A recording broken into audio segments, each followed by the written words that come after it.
We had a mandatory leadership where they have every single policy, or a vote, or a resident. Except what? Except, consent to benefits. But they don't understand enough to come to the court for them. The doctor says, able to attend, no, will they understand, no. But they can manage up to $5,000 in a bank account. And this is today. No. But they can marry permanent residents, vote. I think even marry, I don't know. Oh my gosh. No, no, no.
Long weekend, yes, we're good.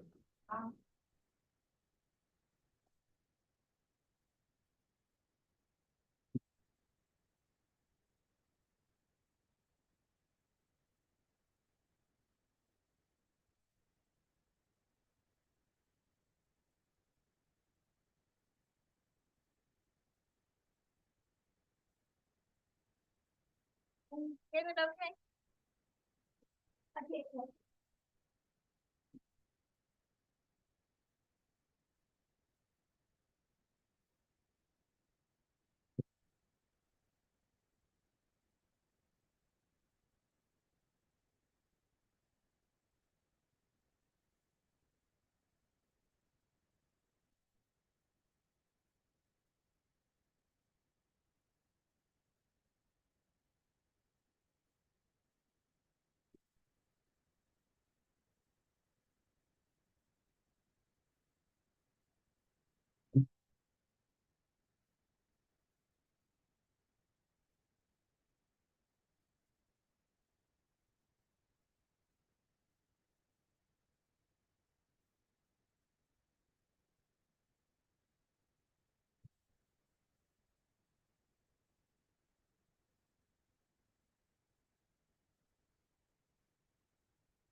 Yes. Okay, How are you? I'm doing good. It's gonna be a bit, because you guys are like last in the dock. Oh, you kidding? No. Okay, so what And is, Ms. Kozlowski has something in court six, so, I mean, Judge can pull it out of, you know, he can pull, do whatever order he wants to, but I don't know when Ms. Kozlowski will be back on six. They don't start till Monday. yeah, she had told me she was gonna try to come in early. Yeah.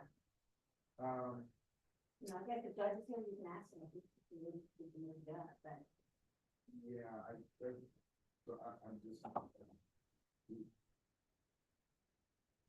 Good morning. Frank, how are you? I'm okay. It's Monday. We only, we can, Is 13 total on the docket? yes. That's what I mean. Anybody else?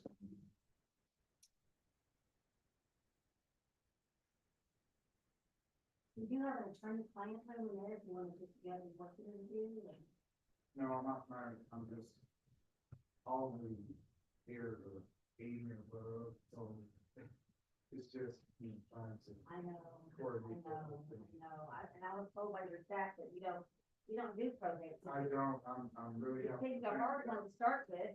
It's just helping the family out, okay. Well, I guess I will, when the judge comes in, I'll have a better sense of. Yeah. Okay.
Wow,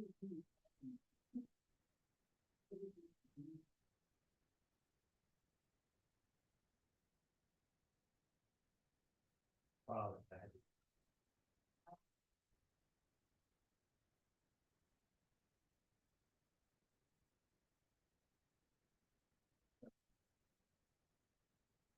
Sure.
All right, kind of the dog, the route, right?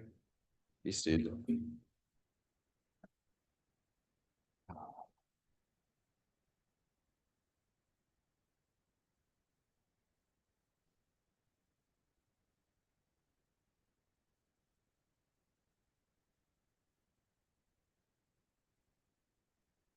And turn the video on.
Renee, you've been made co-host.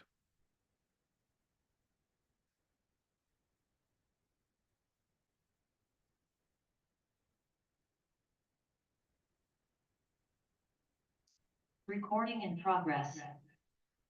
Whose microphone's on?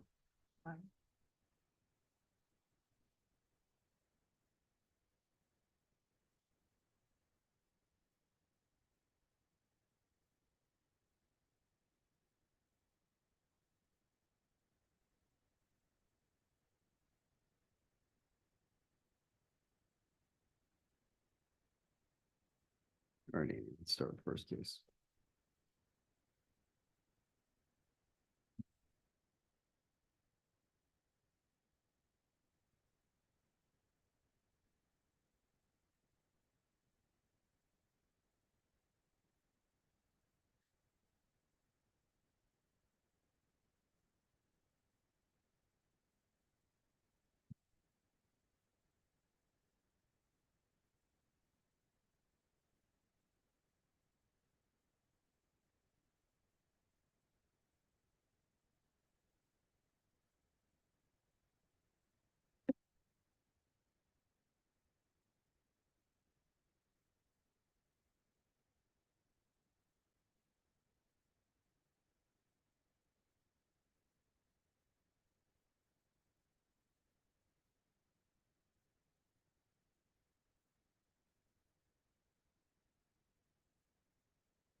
Mr. Alley, would you turn your video on, please?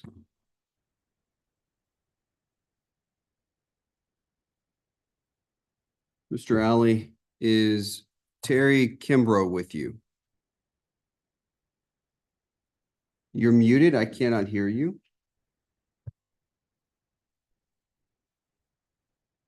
Okay, and what about Annie? Where's Nicole Howard?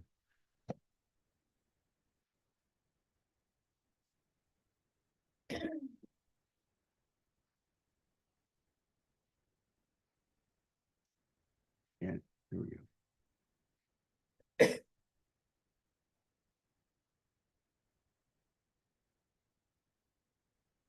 Miss Howard, good morning.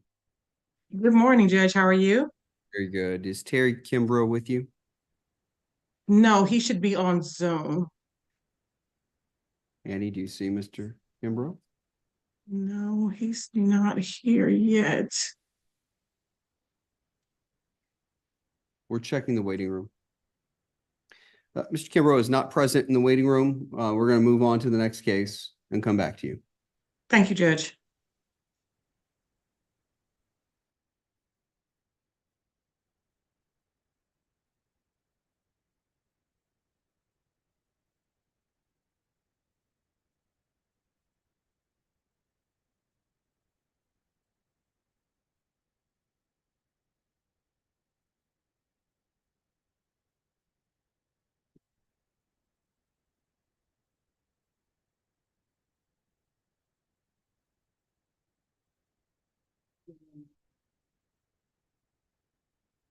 Probably with Mr. Doggett. Pull Lucy Cordero out, put her back in the waiting room. Morning. Good morning. All right, we're on the record in 24 CPR 041450, state of Patrick B. Lavelle. All those who intend to testify, if you would raise your right hand to be sworn by the court. Do you solemnly swear or affirm that the testimony you provide here today will be the truth, the whole truth, and nothing but the truth, so help you God? Yes. Did she respond? I couldn't hear her. Say that loud. Yes, Thank you. Okay, Mr. Doggett, you can take it from here. Thank you, Judge. Could you please state your name for the court? Ziglinda W. Lavelle. And your husband was Patrick B. Lavelle? Yes, And your husband passed away on July 1st, 2024 in Harris County, Texas at the age of 82? yes, And was your husband a resident of and domiciled in Fort Bend County, Texas at the time of his death? yes, And did your husband die without revoking his will, which is dated November 19th, 2018? yes, Was your husband at least 18 years old and of sound mind at the time he executed his will? oh yeah, Did he have any children born to him or adopted by him after he executed his will? no, Did your husband have any marriages dissolved after he executed his will? no, Is any state, governmental agency, or charitable organization named as a beneficiary in your husband's will? No. And there is a necessity for the administration of your husband's estate, correct? yeah, And you are named as the independent executor in the will to serve without bond. yeah, And you're not disqualified from accepting letters testamentary. No. And you've never been convicted of any kind of criminal offense. no. Judge, if we could have the will brought up on the screen, please. 1 second.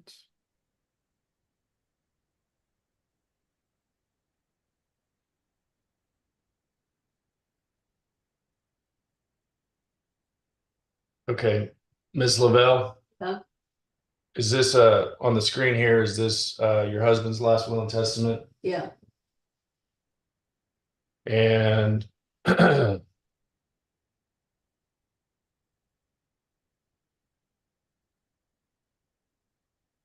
on the last page here, is that your husband's signature? yeah, Okay. Judge, that's all we have. We're asking the will be admitted to probate and Ms. Lavelle be appointed as independent executor without bond.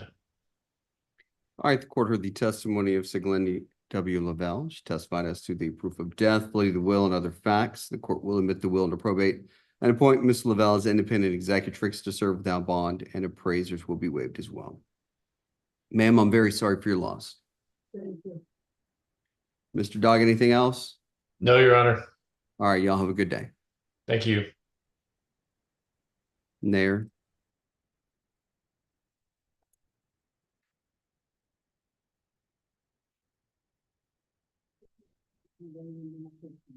Okay.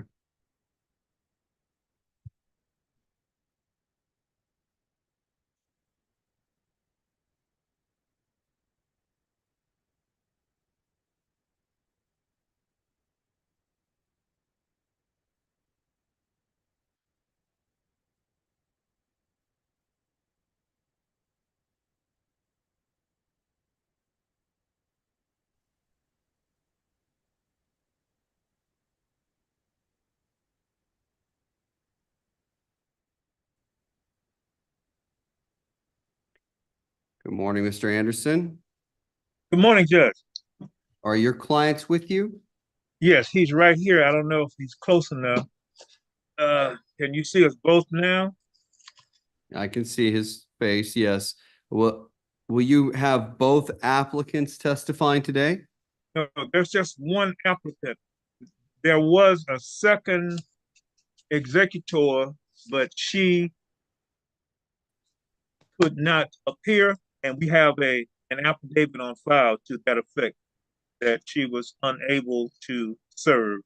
And the will itself specifically states that if one of the co-executors cannot serve, then the remaining applicant can serve. Okay. All right, then. On the record in 24 CPR 040934,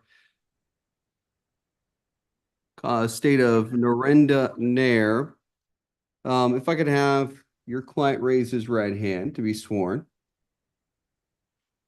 Do you solemnly swear or affirm that the testimony you provide here today will be the truth, the whole truth, and nothing but the truth, so help you God? Yes, I do. Very good. All right, Mr. Anderson, you can take it from here. Can you state your name, sir? My name is Rajesh. And you are the applicant and the nephew of the decedent, isn't that correct? That's correct. Okay. Now, Narendra Nair died on December the 2nd, 2023 in Fort Bend County, Texas, at the age of 76, right? Yes, sir. And that has been less than 4 years has elapsed since he passed away, right? That is correct. Okay. Now, the decedent was domiciled and had a place where he resided in Fort Bend County, Texas, on the date of his death, right? Yes. Okay. Now, we have a document to show you which purports to be his will. Do you recognize this document as his will? Yes, I do. Okay, and you recognize his signature thereon, right? Okay. Now, this document the date is March the 2nd, 2010. Now, as far as you know, this will was never revoked, right? No. Okay. Judge, we asked the court to take judicial notice that the original will is on file with the clerk's office. The court shall take judicial notice.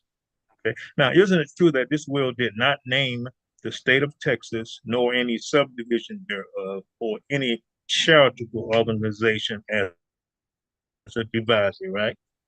Okay. Now, no child or children were born or adopted by the Stop. My court reporter is not hearing your client's answer. If you could go back a couple questions, make sure he's close enough to where the audio, your microphone picks up his audio. Okay.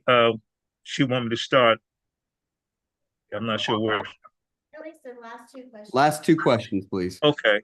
Now, we asked the court to take judicial notice that the original will is on file with the clerk's office. And the court shall take judicial notice. Okay. Isn't it true that the will did not name the state of Texas, nor any subdivision thereof, or any charitable organization as a divisor? Isn't that correct? This is correct.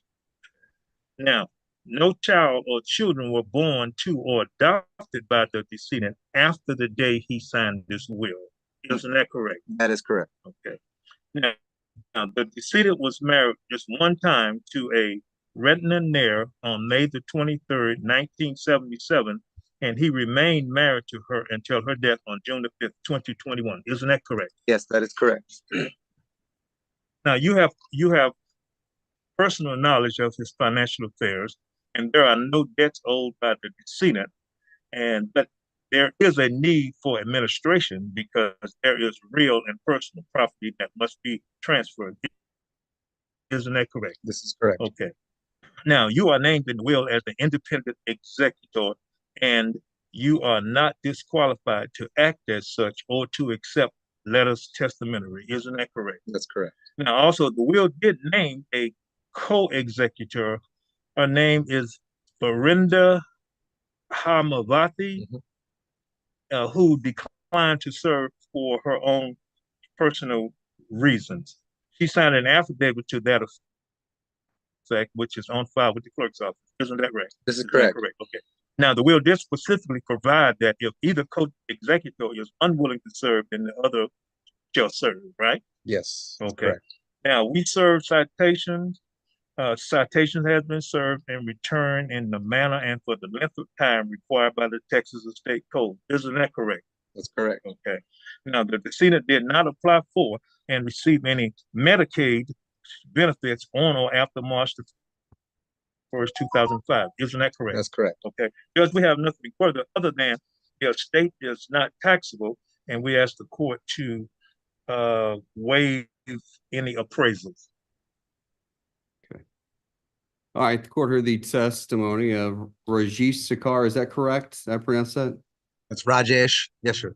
Rajesh Sakar, my apologies.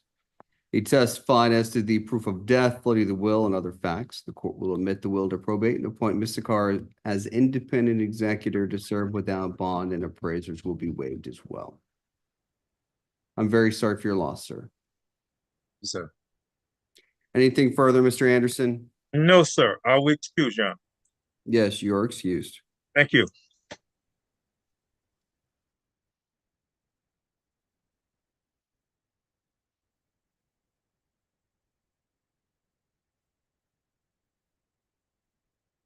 Hey.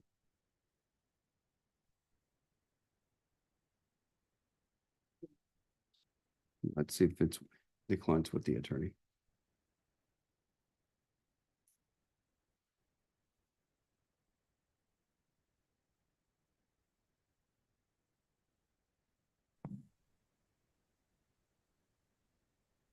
Good morning. Can you hear me? I can, Judge. All right. We're on the record in 24 CPR 041470, estate of Gerald L. Payne. All those who intend to testify, if you would raise your right hand to be sworn by the court. Do you solemnly swear or affirm that the testimony you provide here today will be the truth, the whole truth, and nothing but the truth? So help you God. I do. Very good. Mr. Swain, you may proceed with your prove-up. Thank you, Judge. Ms. Payne, could you state your name for the court? Francis Krause Payne, And can you tell me your relationship to Gerald L. Payne? his wife, And he died on August 5th, 2024 in Harris County, Texas. correct. But he resided in Fort Bend County at the time of his death. Is that true? Yes, To the best of your knowledge, your husband died with a will that was dated October 16th, 2011. yes, And I have a copy of that will here in front of me that I filed with the court. Do you recognize that to be his signature? yes, I do, Okay. Your husband never revoked that will to the best of your knowledge? correct.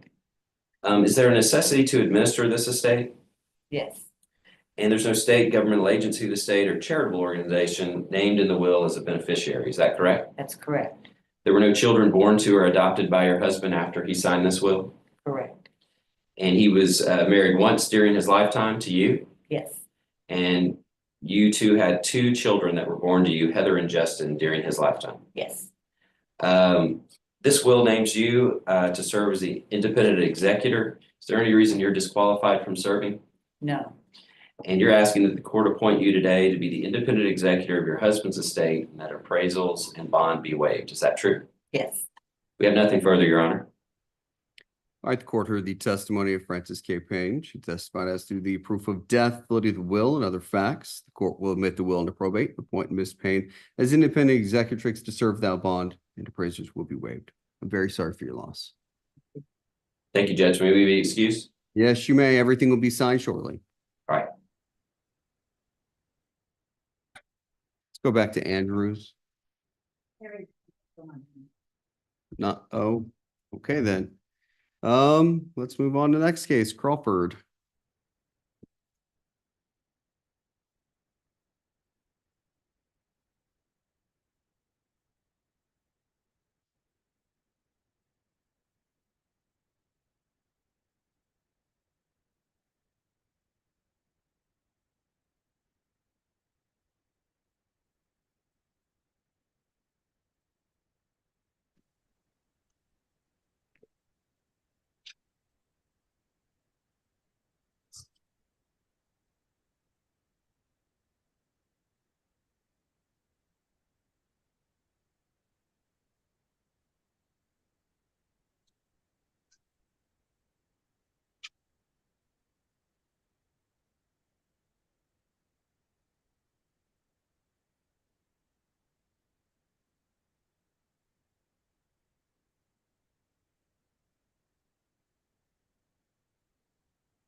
Oh, Judge?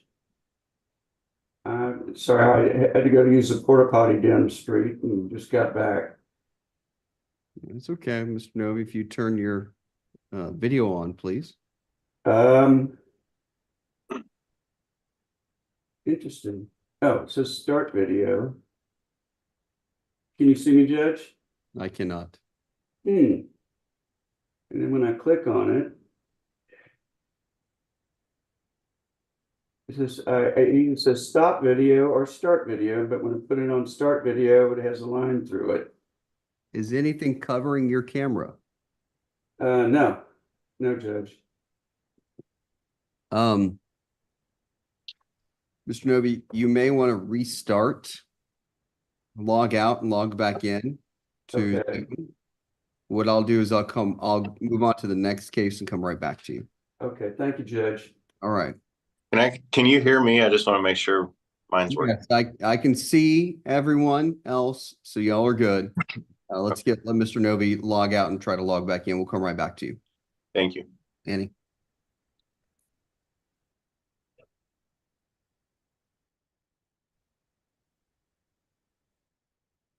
Do we have an interpreter present? Okay.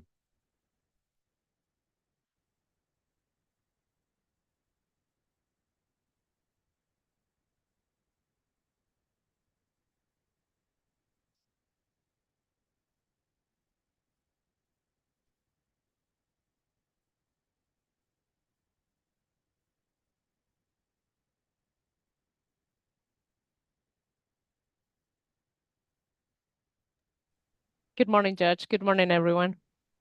Good morning. Judge, I am on the Felonia case, but I was just advised by one of the attorneys that it's actually Tagalog and not Spanish. They got confused because of the last name. So I am trying to find you a Tagalog interpreter. Would you give me 20 minutes? That's fine. We'll come back. Yes, Your Honor. Thank you.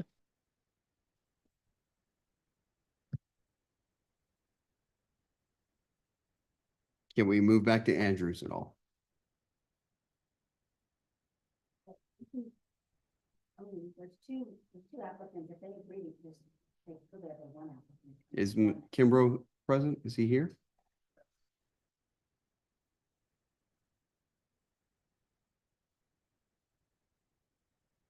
Okay.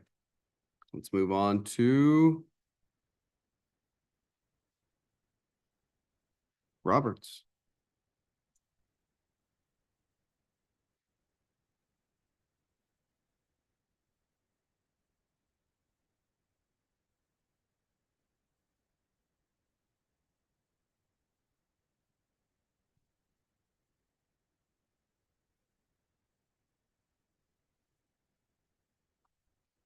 Carolyn Lowe, Joseph Faulkner, and District, they don't have Bobby Clark.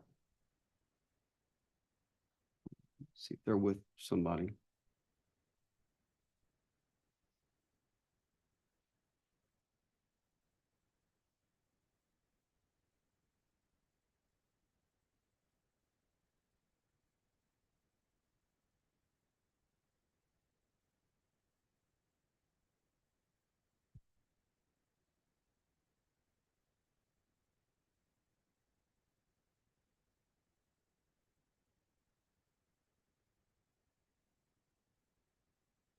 If I could get everybody to turn their video on, please.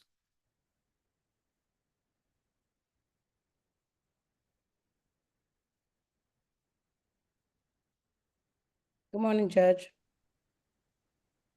Morning. Ms. Faulkner, we are missing a Bobby Clark. Yes, and I was just about to text. I couldn't see until now whether or not she was on. And let me see where she is. Lauren.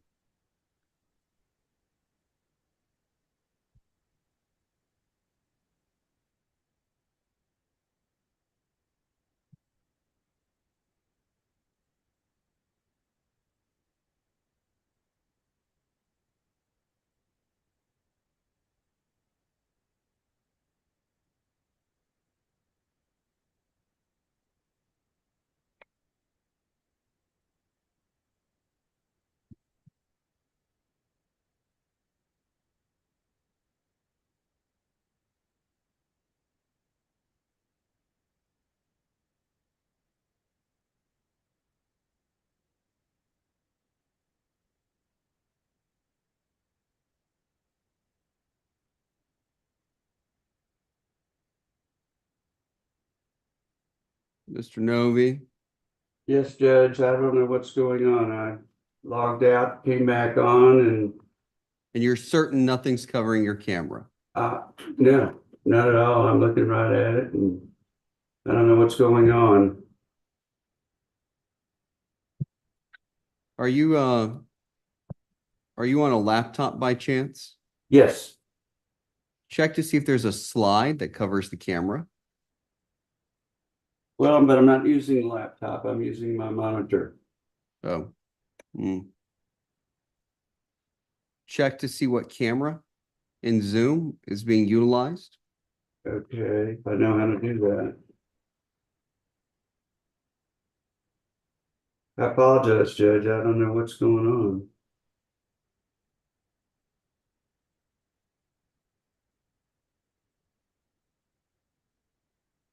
I'm not the most tech savvy person, unfortunately.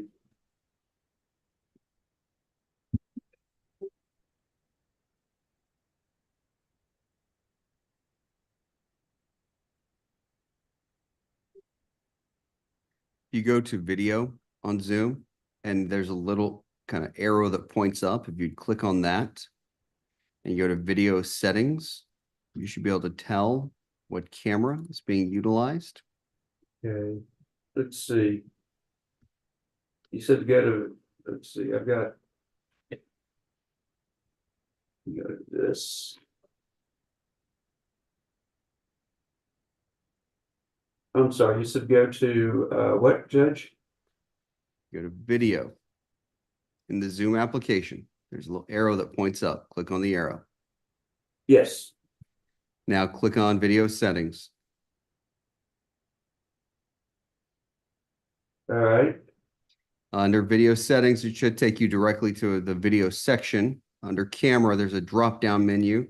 Make sure the correct camera is selected that you're utilizing. I only have one that says integrated webcam.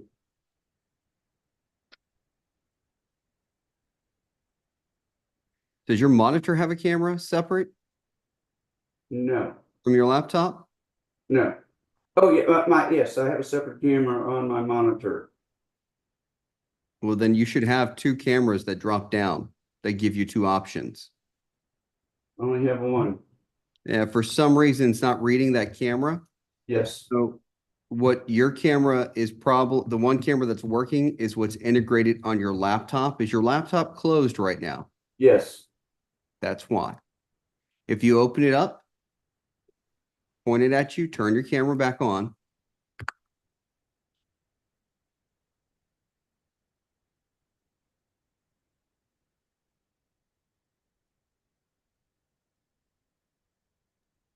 Your Honor, I'm getting her re-signed in again.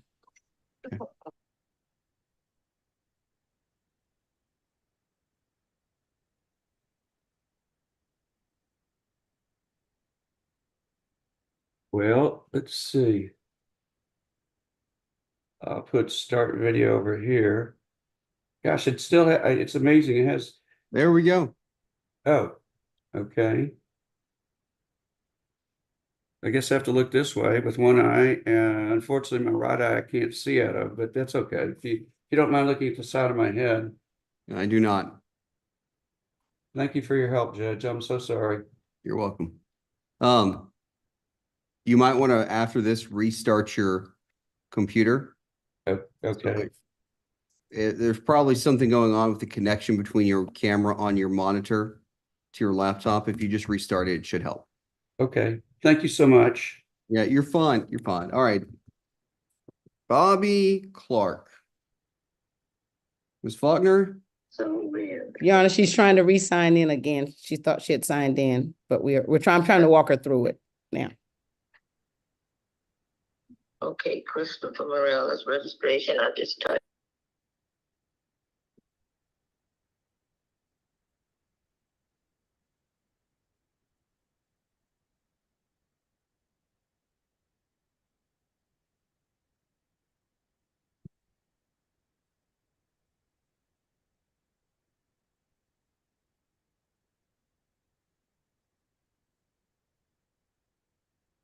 Bring in Crawford. Let's take care of Crawford real quick.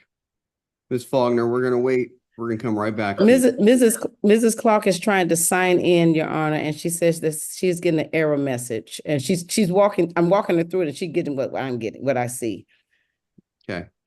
And we have we're going to keep walking through it. We're going to come right back to you, okay? Saying what I am.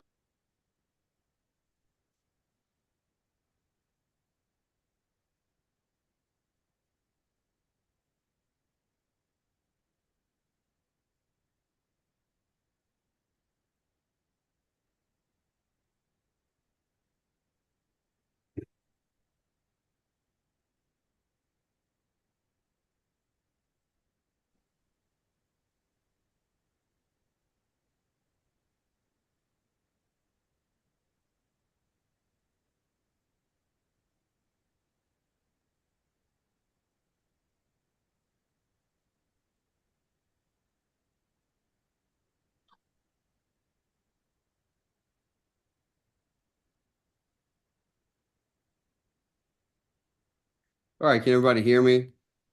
Yes, sir. Yes. All right. We're on the record 22 CPR 037592, estate of Irene G. Crawford. All those who intend to testify, raise your right hand. Do you solemnly swear or affirm that the testimony you provide here today will be the truth, the whole truth, and nothing but the truth, so help you God?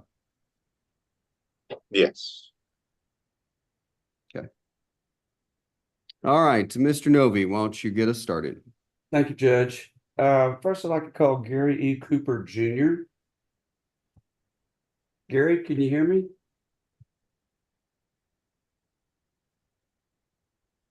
Mr. Cooper, you're going to have to unmute yourself.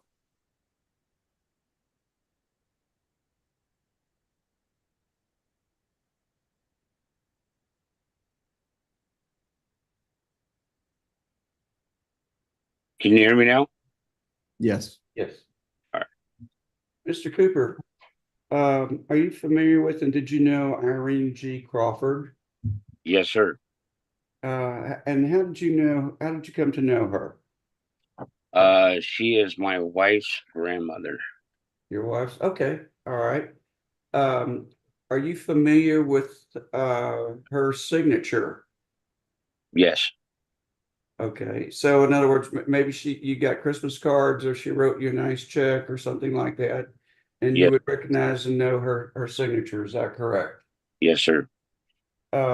Judge, is there any way that we could put the will on the screen by chance? Yes.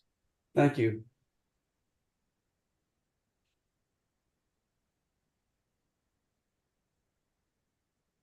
I mean, would y'all be able to? I don't have that. There we go. All right, this is, it says the last will and testament of Irene G. Crawford.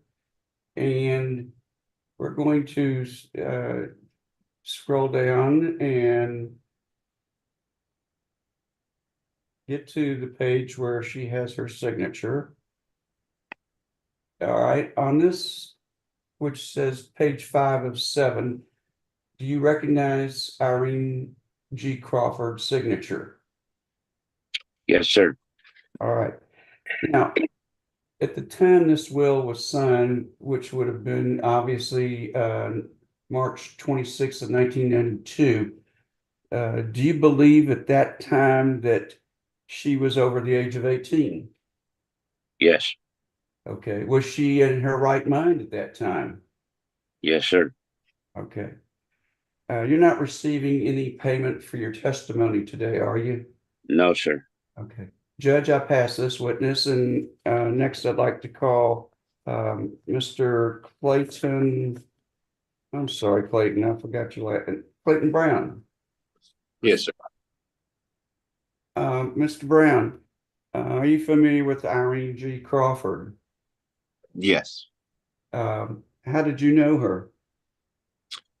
So she's my wife's grandmother. Your wife's grandma. Okay. So you've known her a long time, is that correct? Yes, sir. Okay. Would you be able to recognize her handwriting on this document, which is on the screen in front of you? Yes, sir. Okay.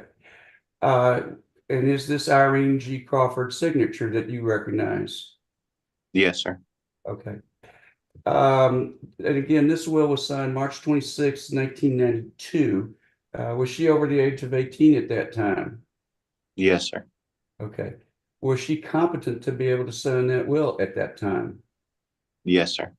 Are you receiving any type of payment for your testimony today? No, sir.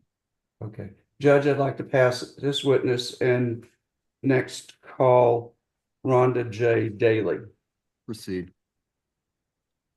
Miss Daly, again, would you mind stating your full name for the judge? Rhonda Jean Daly. Okay. And your mother was Irene G. Crawford, is that correct? Yes. Unfortunately, she passed away October 26th of 2020 in Fort Bend County, is that correct? Yes. And she had been a longtime resident, obviously, in Fort Bend County prior to the time she passed away, is that correct? Yes, she was living with us. Okay. Now, she had a will which was dated March 26, 1992. Is that correct? Yes. Okay. Now, there's a need to have what we call an administration of this estate. In other words, there's an asset and there may be some debts that need to be addressed and taken care of as soon as possible. Is that correct? Yes. Okay. Now, this will, had you had a chance to see that will on the screen? Yes. Okay. She, your mother never revoked that will, did she? No. Also, there were no child or children born to or adopted by her after the date she made that will. Is that correct? That's correct. And no state or governmental agency or charitable organization was named as a beneficiary in that will. Is that correct? That's correct. Okay. And no marriage was dissolved after the date that she passed away. Is that correct? After the date she made that will. I'm sorry. That's correct. Okay. Now, the will named H. Eugene Crawford to be the independent executor That would have been your father, is that correct? Yes. Unfortunately, he passed away and predeceased your mother, is that correct? Yes. Then the will next named Terry, and it's Terry, capital E period Crawford, to serve as independent executor, is that correct? Yes. Unfortunately, he also predeceased your mother, is that correct? Yes. So you've come forward as the applicant, and all people who would be heirs have signed a waiver and consent, waiving their appearance in this case and consenting to you be the independent administrator in this matter. Is that correct? Yes. You're not disqualified from serving, are you? No. Okay. And if the judge appoints you as the independent administrator, you should be able to accept what's known as letters of independent administration. Is that correct? Yes. And Judge, that's all I have in this matter. All right. After listening to testimony of Gary E. Cooper Jr., Clayton Brown, and Rhonda J. Daly, the court finds decedent died testate, and her copy of the will did not name a person to serve as executor, or the named person is unable to serve. The necessity exists for administration. The court will grant the request of the applicant and appoint Rhonda J. Daly as independent administrator of the estate. I want to say I'm very sorry for y'all's loss. Thank you. And I want to Judge, thank witnesses. thank you for being able to hear this case for us. I'm sorry? I said, thank you for being able to hear this case for us. Not a problem. Glad we could get it taken care of. All right, y'all have a great day, and y'all are free to go. Mr. Novi, hang tight. You're going to handle the next case, okay? Thank you, Judge. Thank you. Thank you. Have a good day. You too.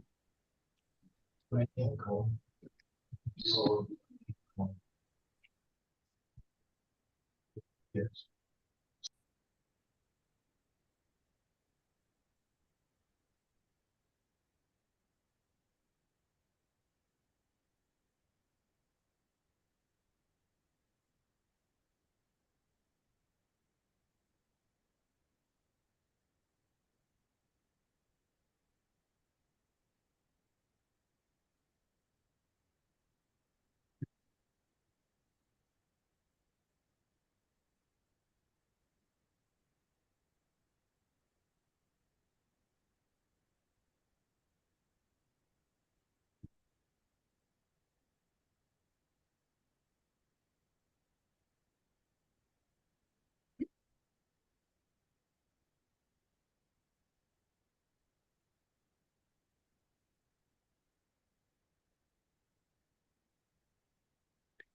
Email Pamela, tell them to pass just go ahead. We're going to go past the interpreter case. I know she's got to get somewhere else this morning. There's no need for her to spend all that time for that.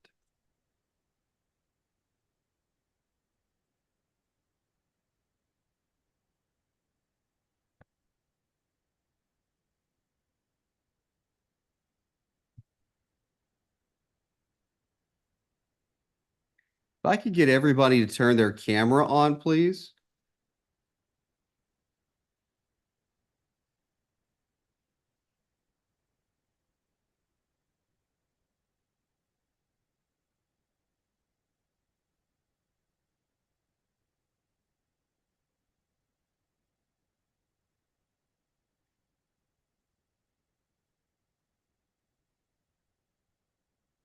If everybody would turn their camera on, please.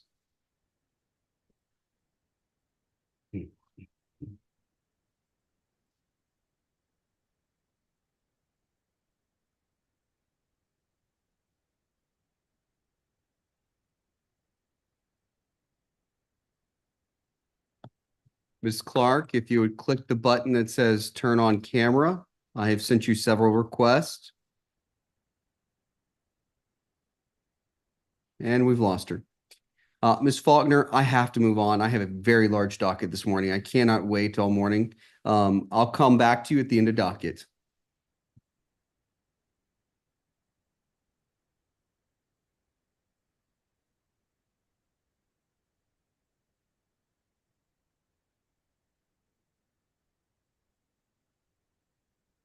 Mr. Novi, just hang tight. We'll come back to you. Thank you, Judge.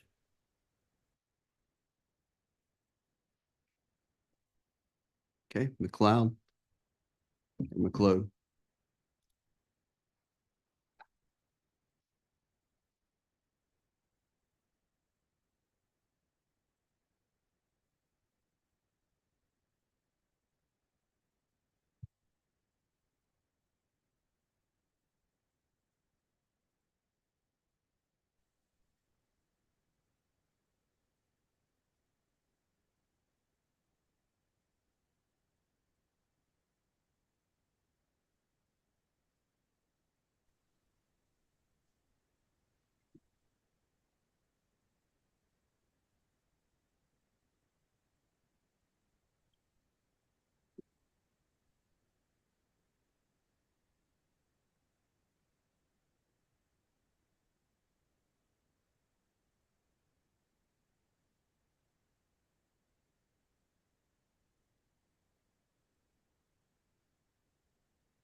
All right, if I can get everybody to turn their camera on, please. Please remove Bobby Clark from the.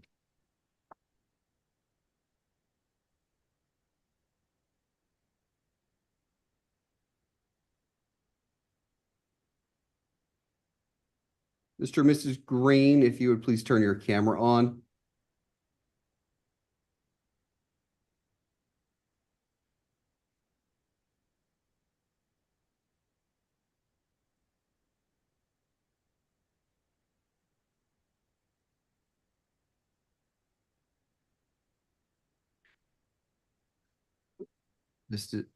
There we go. Okay. We're on the record in 24 CPR 040826, the state of Norman Scott McLeod. All those who intend to testify, if you would raise your right hand to be sworn by the court. Each of you solemnly swear or affirm that the testimony you provide here today will be the truth, the whole truth, and nothing but the truth, so help you God. Yes. If I could get the Greens to unmute themselves so we can get a response.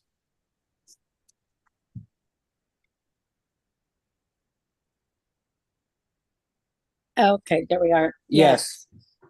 Very good. All right, Ms. Newton, why don't you get us started with the airship?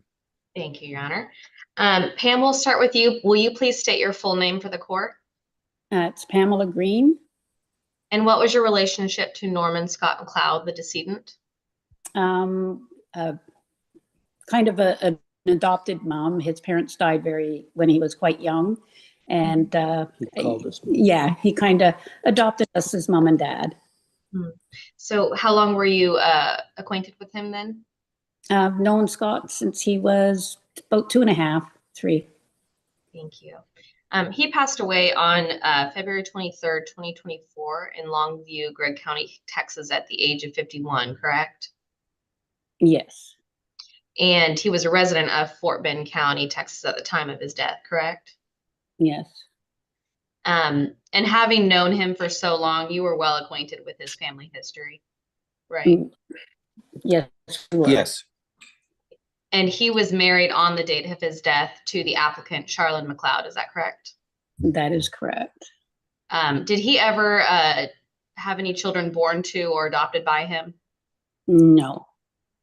And having known him for so long, you feel you would have known if there were any children that he had given birth or not given birth to, any children he had or adopted, correct? Yes. There's no children at all. And his parents predeceased him, you established that, correct? Yes. Mm-hmm. I mean, he had one sister, but she also died before him, correct? Yeah, that was in 2018, yeah. And she did not have any children, right? No. Thank you. Do you have any interest in this estate? Are you an heir, creditor, or beneficiary? No. Thank you. I pass the witness, Your Honor. All right, cool. Let's see, Ms. Graham. Thank you, Your Honor. Hi, Ms. Green. How are you? Very good. You recall talking with me the other day about Scott? Yes, yes. And in our conversation, you had mentioned that he lived in British Columbia and Ontario, but not really overseas. Is that correct? That is correct. And so there's no chance he would have had a child born somewhere and you wouldn't know about it? No, he never lived overseas. And you guys were really close. You talked all the time, traveled together, and stayed in very, very close contact. Is that true? Yes, that's true. Yeah, And I so- spoke to him, the last time I spoke to him was February 22nd. And that was just before he passed. Yes. And in all of, you've known him since he was little, like 3 years old. Is that true? Yes. Yeah. So, and in all of the years you've known him, which is basically his whole life, did he ever take another female into his home? Someone who could claim to be a wife or say they were married? No. And what about someone else's child? Did he ever raise another child, call someone else's child his own? No, other than Shar and her daughter. And Miss McLeod does have a child, isn't that correct? Pardon me? Miss McLeod, Charlene, she does have a child, correct? Yes. And although she was in the home with Scott, he's never made a claim, and the child's never made a claim that they were in a parent-child relationship. Is that true? I believe so. Pass the witness, Your Honor. Ms. Newton, call your next witness. Thank you. Vern, will you please state your full name for the court? My name is Vernon Green. Thank you. And what was your relationship to Norman Scott McLeod, the decedent? Good friend, mentor, part-time dad. Mm-hmm. And about how long were you acquainted with him? Since he was 3 years old, I guess, when he broke the window in my house. Mm-hmm. And he passed away on February 23rd, 2024 in Longview, Gregg County, Texas at the age of 51. Is that correct? That's correct. And he was a resident of Fort Bend County at the time of his death, correct? Correct. And having known him since he was about 3, you would say you were well acquainted with his family history? Absolutely. He was married on the date of his death to the applicant, Charlene McLeod. Is that correct? That's right. And were there ever any children born to or adopted by him? No, there was none. And having known him so long, you believe you would have known whether there would be any children born I'm to quite adopted sure. by him? I'm quite sure of it. Absolutely. And he was predeceased by both of his parents. Is that correct? That's right. And he did have one sister, but she also predeceased him. That's right. And she did not have any children either, correct? No, she did not. Do you have any interest in this estate? Are you an heir, creditor, or beneficiary? No, I have no interest whatsoever. Thank you. I pass the witness, Your Honor. Graham. Hi, Mr. Green. How are you? Fine, thank you. You recall speaking with me the other day about Scott? That's right. Okay. And just to be clear for the record, when I say Scott, that's Norman Scott McLeod, but he went by Scott. Isn't that how you knew him? Yes, he did. And you heard the questions I asked your wife about where he lived and whether or not there could be a child or a wife out there that we don't know about. Did you hear her answers? Yes, I did. And would your answers be the same as hers if I asked you those same questions? They would be the same answers, yes. Now, one thing you shared with me was you actually did talk with Scott about making a will. Is that true? It was either making a will or some nature that, because he knew that we had a will and he wanted to know how I went about it and how do you decide things. Scott and I discussed business quite a bit. And to your knowledge, did he ever come back and say that he wrote a will or made a will? Not to my knowledge, no. And do you think if he'd have written a will that you would have probably known about it? I'm quite sure because, like I said, we discussed quite a lot of stuff. Thank you, Mr. Green. I pass the witness, Your Honor. Ms. Newton, anything further for the heirship? No, Your Honor. After listening to testimony of Vern Green and Pamela Green, the court finds by clear and convincing evidence the decedent's heirs are those listed in the judgment declaring heirship. Ms. Graham, I'm going to discharge you from your duties as attorney ad litem. I show a fee in the amount of $990.50. Is that correct? Yes, Your Honor. That agreed to. Yes, Your Honor. Very good. All right. Let's see, Ms. Graham, you're going to hang tight because I know we've got you on the next case as well. But our witnesses, Mr. and Mrs. Green, thank you so much for coming in and testifying today. We couldn't get this done without you. You're free to go or you're free to stay for the remainder of the hearing. Okay, thank you. Thank you. Thank you. Okay, Ms. Newton, call your next witness for the administration. Thank you, Your Honor. Shar, will you please state your full name for the court? Charlene McLeod. And what was your relationship to Norman Scott McLeod, the decedent? He was my spouse. I was married to him. Did your husband pass away on February 23rd, 2024 in Longview, Gregg County, Texas at the age of 51? Yes, And he was a resident of Fort Bend County at the time of his death, correct? yes, And 4 years have not passed since the date of his death, correct? correct. To the best of your knowledge, did he ever have a will? No, And there's a necessity for the administration of this estate, correct? yes, And he was married to you at the time of his death. You established that, correct? correct. Were there any children born to or adopted by him? No, And he never brought any children into his home to raise, correct?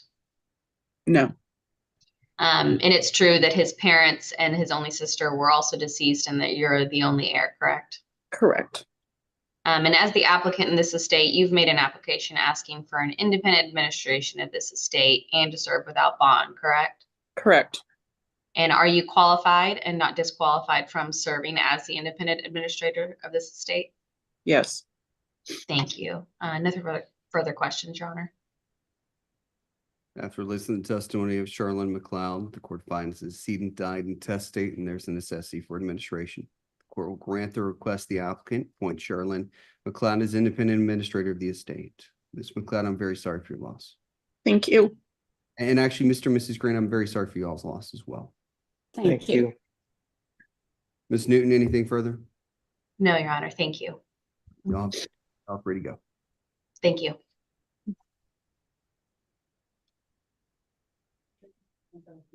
We're moving on to more.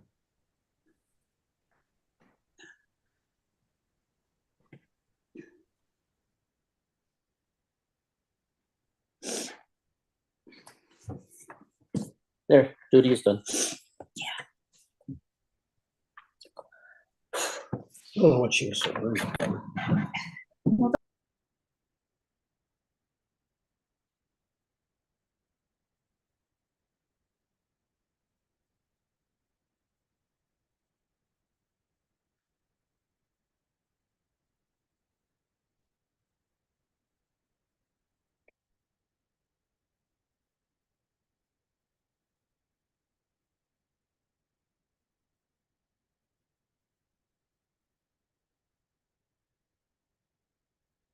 Pull the attorney in.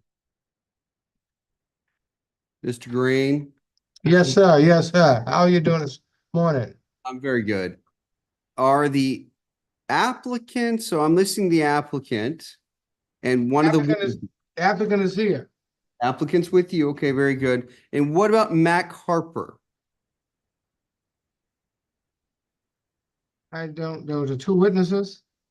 I have one, Linda Burks. Miss Burks, if you turn your video on, please. Mac Harper. Mac Harper. She said Linda Burks is online. Linda Burks is online. Linda's online. How about Mac? I am missing Mac. Is the ad item here? Yeah, item is present. Okay. Second. Michael. Hey, man. Tell Harper he needs to get online. We read it. So Mac ain't on there. All right. Mr. Green. Yes. All right. I have a extremely large docket this morning. What I'm going to do, I'm going to put you and your client and the witnesses back in the waiting room. I'm going to move on to my next case. I'm going to try to come back to you as soon as I possibly can. Thank you so much, Your Honor. I think we have him on the other line, right? Please try to locate Mr. Harper.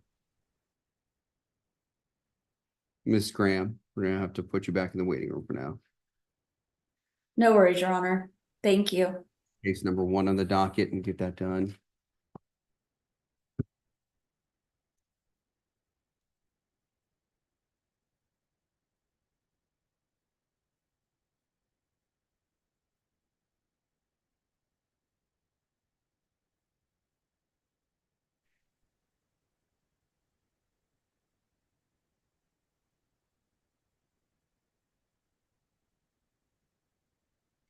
That's for Annie. That one.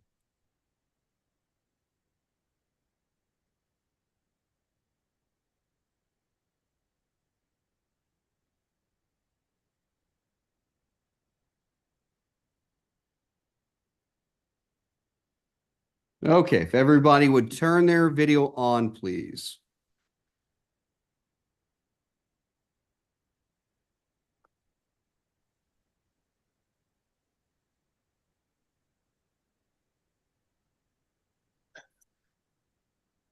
All right.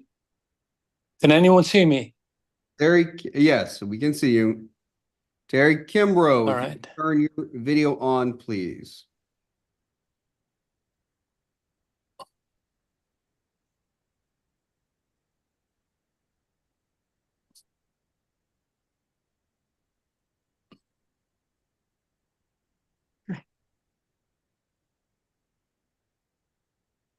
Okay. I think everybody's connected now. We're on the record in 24 CPR 040574. The state of John Milton Andrews. All those who intend to testify, if you would raise your right hand to be sworn by the court. Each of you solemnly swear or affirm that the testimony you provide here today will be the truth, the whole truth, and nothing but the truth, so help you God. Ms. Cordero, if you'd raise your right hand, please. You solemnly swear or affirm that the testimony you provide here today will be the truth, the whole truth, and nothing but the truth, so help you God. Yes. If everybody could respond, please. Yes. Yes. Okay, thank you. Ms. Cordero, you can lower your hand. Mr. Ali, you can lower your hand. Mr. Kimbrough, if you'd respond by unmuting, you would have to unmute yourself though first, please.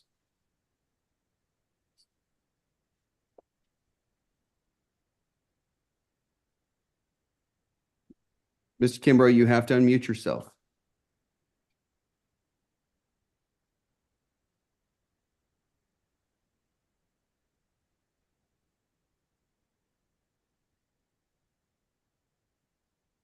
And Judge, I was also expecting Nayeli Avedano. Is she in the waiting room possibly? Avedano, sorry. Annie? Bring her in.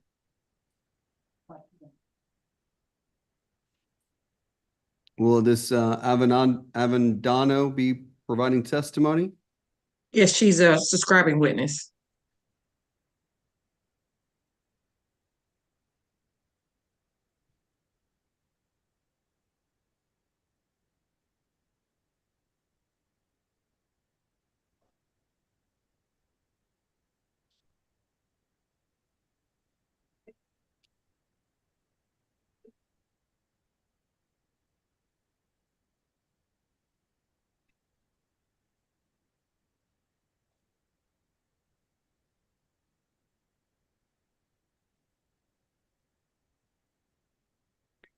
Miss Avendano, if you'd turn your camera on, please.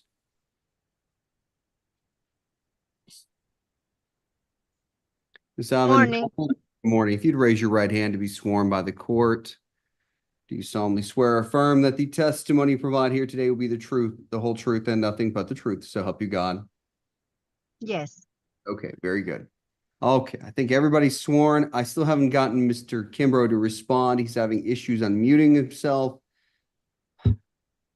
Let's proceed without Mr. Kimbrough for now, and hopefully he can figure out what's going on. Thank you, Judge. I'll go ahead and start with Nayeli. If you please state your name for the court. Nayeli Avendano. And the purported codicil of the decedent dated February 2nd, 2017 is now before the court. On that date, were you present and did you see the decedent sign this document? Yes. And Judge, we take judicial notice of the codicil that has been sent into the court? The court shall. Copy. The copy of it. Okay, Nayeli, did the decedent declare to you and the other witness, Lucy Cordero, that this was his will and that he wanted you to be an attesting witness? Yes. And did each witness sign the codicil in his presence and in the presence of each other? Yes. And on that date, was Mr. Andrews at least 18 years of age and of sound mind? Yes. And was each witness above the age of 14? Yes. Pass the witness. Yes.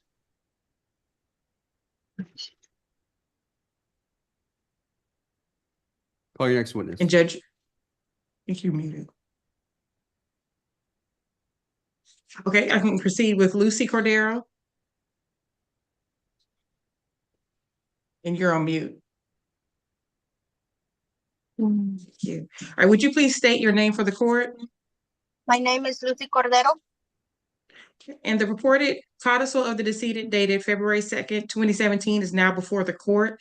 On that date, were you present and did you sign, were you present and did you see the decedent sign the document? Yes. And did the decedent clear to you and the other witness that this was his will and that he wanted you to be an attesting witness? Yes. And did each witness sign the codicil in his presence and in the presence of each other? Yes.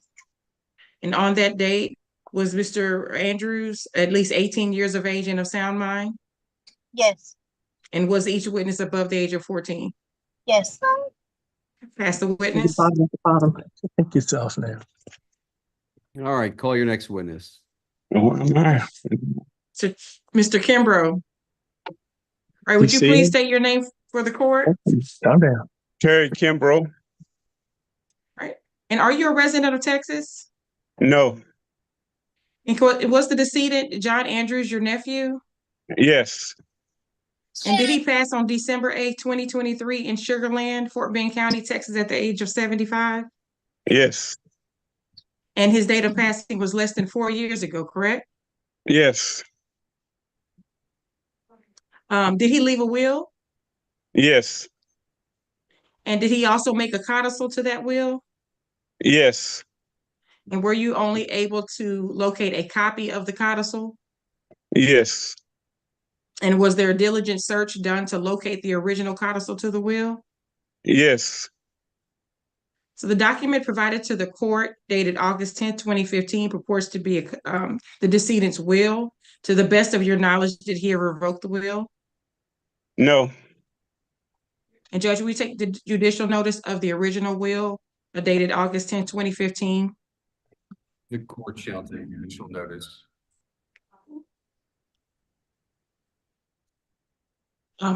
Mr. Kimbrough, the purported codicil is dated February 2nd, 2017. Yes. To the best of your knowledge, did he ever revoke that codicil? No. Frank. And in the will, are you and Raymond W. Ali named as independent co-executors? Yes. And to your knowledge, Mr. Ali is a resident of Texas, correct? Yes. And are you disqualified for any reason from serving as the executor? No. And after the date of the will, were any children born to or adopted by the decedent? No. And was there a marriage of the decedent dissolved after the date of the will? No. And is there any state governmental agency or charitable organization named in the will as a beneficiary? No. There is a necessity for the administration of his estate, correct? Yes. You're asking the court to appoint you and Mr. Ali to serve as independent co-executors to serve without bond? Yes. I pass the witness. Call your next witness. All right. Mr. Ali, would you please state your name for the court? My name is Raymond Ali. And are you a resident of Texas? Correct. Yes. And if I were to ask you all of the questions I just asked Mr. Kimbrough, would you be agreeable? 100%. And are you asking the court to appoint you as an independent co-executor to serve without bond? Yes. Pass the witness. Anything further? There's nothing further. All right. Court heard the testimony of Lucy Cordero, Nayeli Avendano, Raymond Ali, and Terry Kimbrough. They testified as to the proof of death, validity of the will, and other facts. The court, validity of the will and the copy of the codicil, I should say. The court will admit the will and a copy of the codicil into probate and appoint Raymond W. Ali and Terry Kimbrough as co-independent executors to serve without bond, and appraisers will be waived as well. Ms. Howard, thank you so Thank you, much. Judge. Anything further for the record? Nothing further. And I want to thank everybody who came in to testify today to help us bring this to a close. And Mr. Ali, Mr. Kimbrough, I'm sorry for your loss. Okay, well, thank you. Thank you. Thank you. Thank you. All right, y'all are free to go. Thank you. Go to clerk call. They never seen me. You, They saw you. they saw you. They saw you. You just didn't see yourself. Yes. But you got that food, Frank. Yeah. I can see you, Frank. All right. I'm trying to figure out how to cut this thing off here.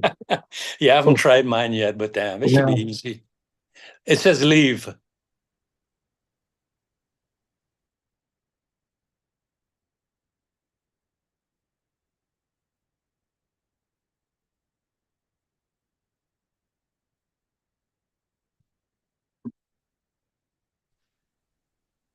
Say good morning.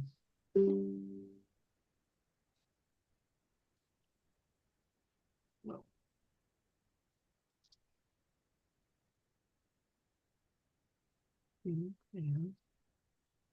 Okay, where's my other witnesses? Here's Gully.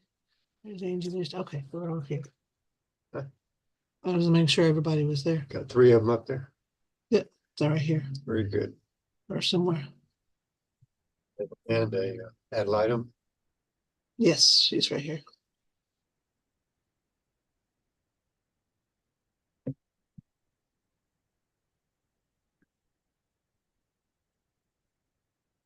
Get out of the way when they sworn in. What's going on here?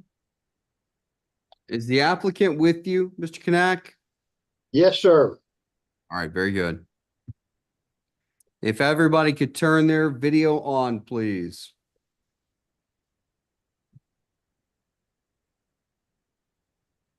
Okay, come on, people.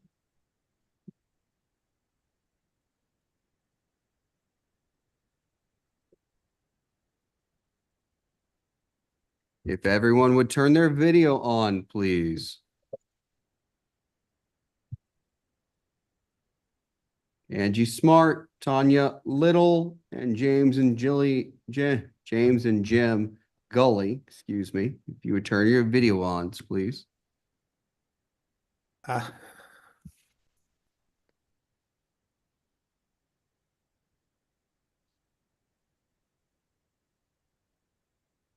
That's Mr. Bill.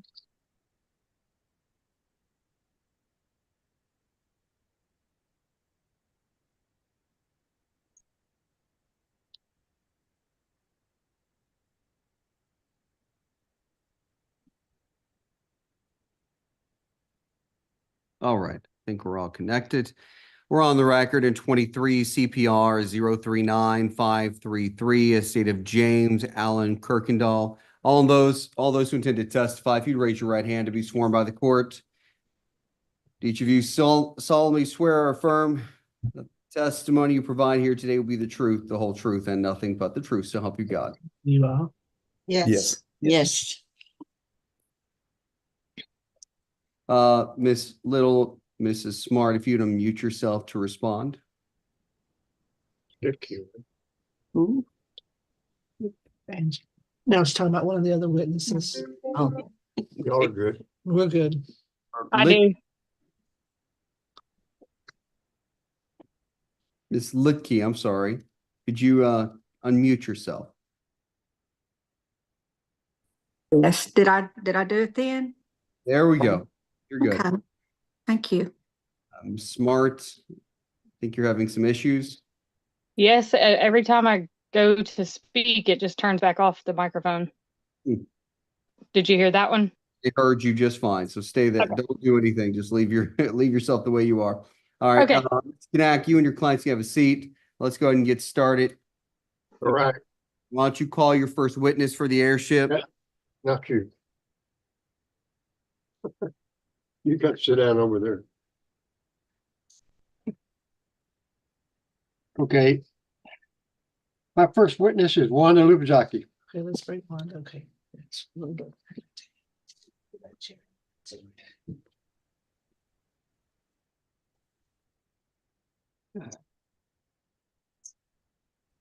Proceed. All right. I wanted to, you are a cousin of the decedent, right? Yeah. James Allen Kirkendall. Yes, sir.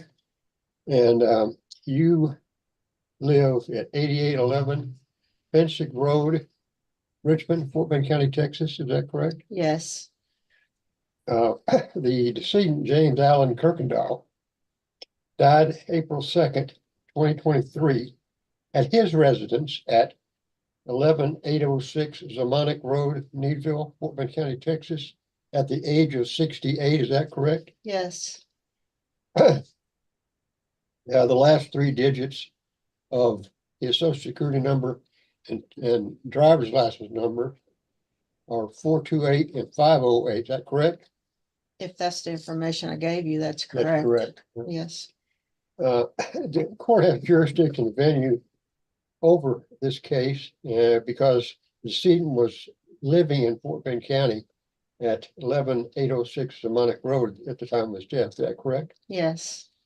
He owned real and personal property in the amount of over $100,000. Is that correct? The amount may not be accurate, but it's It's probably about- over 100,000. Yes. Yeah. Okay.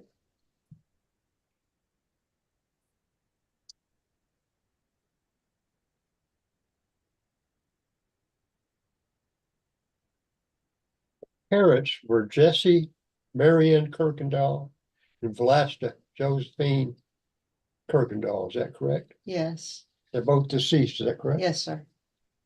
And other cousins other than yourself, be Linda Martin. Is that correct? Yes. And Jeanette Stasny. Is that correct? Yes. And Reuben Sabrasula, who is deceased. Is that correct? Yes. And he had one son, Shane Sabrasula. Is that correct? Yes.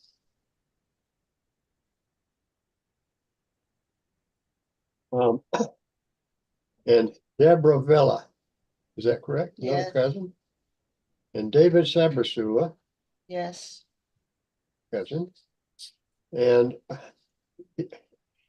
Uncle Albert Sabrasula and Aunt Alma Sabrasula were both deceased and had the following children. Is that correct? Yes. They're both deceased. Don Sabrasula, is that correct? Yes. And Diane Emmett Ernest. Yes. and Josephine Sabrasula, who is deceased. Is that correct? Joseph Sabrasula. Joseph, I'm sorry. Deceased. Yes. And Joseph had one daughter, Ashley Figueroa. Yes, sir.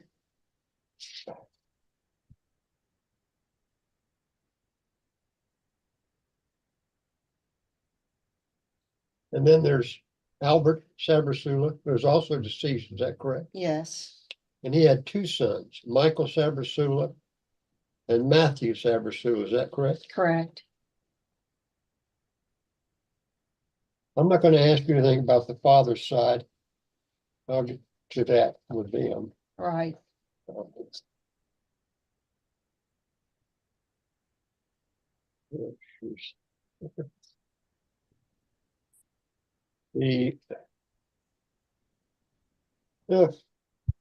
Your cousin, you already stated that. Is that correct? Yes.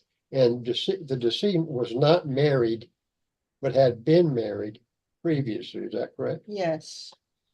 And the name of his spouse was Joe Jones. Is that correct? Yes. And they got married on August 23rd, 1975 in Montgomery County. Is that correct? If that's the information I gave, that's correct. It is. What you gave us. Okay. Okay. And they divorced on November the 16th, 1979. Is that correct? That's the date I found online. Yes, sir. There were no children born to or adopted by No. these people during their marriage. And as far as you know, the decedent didn't have a will. Is that correct? I don't know. As far as you know. As far as I know, And there is a necessity for administration of this estate because there's real property involved. Is that correct? Yes.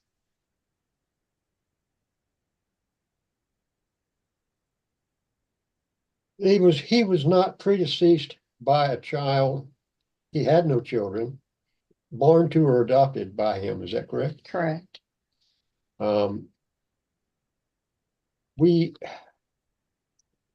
We're asking the judge for an independent administration and for the appointment of yourself as the independent administrator. Is that correct? Yes. And without any bond or appraisers. Is that correct?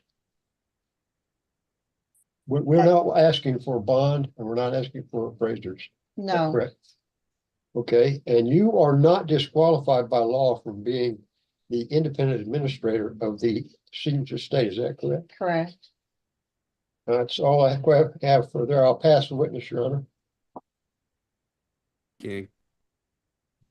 Good morning, Ms. Lubajaki. I am Libby King. I'm the attorney ad litem. We spoke over the phone a few times. Is that correct? Yes, ma'am. Nice to meet you. Yeah. I believe that you testified with your attorney that the decedent's mother, Vlasta Kirkendall, you talked about her brother Ruben Sabersula and her brother Albert Sabersula. Is that correct? Yes. But I don't think that Vestine Sabersula was mentioned. And is it true that that was another sibling of the decedent's mother?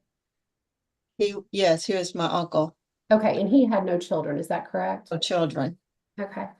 In your original application to determine heirship, there were no paternal heirs mentioned. Can you tell the court a little bit about your relationship with the decedent and why at the time that you filed your application, you did not believe there were any paternal heirs? No one in my family, cousins, or anyone I could ask or friends knew of anyone from my cousin's dad's side. There was just nothing, blank. And I went online, I searched the best I could. I didn't come up with anyone with that last or with his dad's name. I tried to find his dad's name. I did research with the funeral home the cemetery where his dad and mother are buried. They had no record of any family members. I searched the newspaper that I could online around that area. There was no listing of his death where I could see if he had any family members. And my cousin never talked about any family members, aunts, uncles, cousins from that side of the family. Okay. So I was at a dead end with that. Okay, thank you for that explanation. You mentioned that to your knowledge, there was no will. Do you know if anyone ever performed a search for a will, or did you perform a search for a will? I looked in the house that he lived in, but he was living in a camper at the time of his death. Everything's a mess, a big, unbelievable mess. I looked the best I could. He never talked about a will. And I think towards the latter part of his life, it's not something he would have taken care of on his own. So if there's a will, he had a computer. He has a computer. I don't have the passcode yet. I have pieces of notes he left on papers and composition books, but I didn't try to get into his computer. And the computer was on the floor in the camper with no wires hooked up and all that. So if he made any type of will on his computer, I have no knowledge of that. Okay, all right, thank you very much. I have no further questions for the applicant, Your Honor. All right, call your next witness, Mr. Knack. All right, I'm gonna call J.D. Mikulik. I do not have a JD. Oh, there we go. Okay. Well, you have no relationship to this individual, is that correct? That's correct. And as far as you know, he had no will, is that correct? That is correct. And as far as you know, he had no children either born to or adopted by him, is that correct? That's correct. I'll pass the witness. Good Okay. morning, Mr. McClick. My name is Libby King. I'm the attorney ad litem in this case. I was appointed to research the decedent's heirs. And do you recall speaking with me on the phone? Yes, ma'am. Nice to see you in person or over the computer in person. Tell the court how you knew the decedent's family. Well, they were neighbors of ours. We lived across from each other. And I knew the family real well and all the people that was involved. Okay, in fact, you've known this family since the 1940s, is that right? That is correct. Okay, and you were consistently around the family the entire time that they were living near you, is that right? Yes. Okay. And were you in the room with Mr. Kanak when Miss Lubojaki testified? Yes. Okay. And she testified that the decedent's mother was Vlasta Kirkendall, is that right? That is correct. And did Vlasta have 3 siblings, Ruben Sabersula, Albert Sabersula, and Vestine Sabersula? Yes, ma'am. And did Vestine Sabersula did not have any children, is that correct? Repeat that again. Vestine Sabersula did not have any children, is that right? No, it did not. Okay. And did you know, and are you familiar with the children of Ruben Sabersula? Yes, I knew him. Okay, I'm going to list them out and ask you if I have this right. Were his children Wanda, Linda, Jeanette, Reuben Jr., Deborah, and David? That is correct. Okay, did I leave any of them out? No, ma'am. Okay, and is it true that Reuben Jr. died before the decedent? Yes. And does Reuben Jr. have one child, Shane Sabersula? It's a son, Jane. Yeah, that's correct. Okay, and does Reuben Jr. have any other children other than Shane? Do what now? Does Reuben Jr., did he have any children other than Shane? No. Okay. Now I want to talk about Albert Sabersula. To my knowledge, he had 4 children, Don, Diane, Joseph, and Albert Jr. Is that correct? Yes, ma'am. And is it true that Joseph is deceased and died before the decedent? Yes, ma'am. And did Joseph have one child and only one child, Ashley? Yes, ma'am. Okay. And is it true that Albert Jr. is deceased and predeceased the decedent? Yes, ma'am. And is it true that Albert Jr. had 2 children and only 2 children, Michael and Matthew? That is correct. And so have we talked about all of the children of Vlasta Kirkendall and her 3 siblings? Yes. If the decedent, James Allen Kirkendall, had been married at the time of his death, do you think you would have known that? I think so. Okay. If the decedent had any children by birth or adoption or by taking a child into his home to raise as his own, do you think you would have known that? Yes. And do you know anything about whether or not the decedent had a will? To my knowledge, I don't think he had one. And do you know whether the decedent was ever in the military? No, ma'am. And do you know whether the decedent ever lived overseas? Not to my knowledge. Okay. I have no further questions. Thank you. Thank you. Call your next witness. My next witness is Shirley Kaminsky.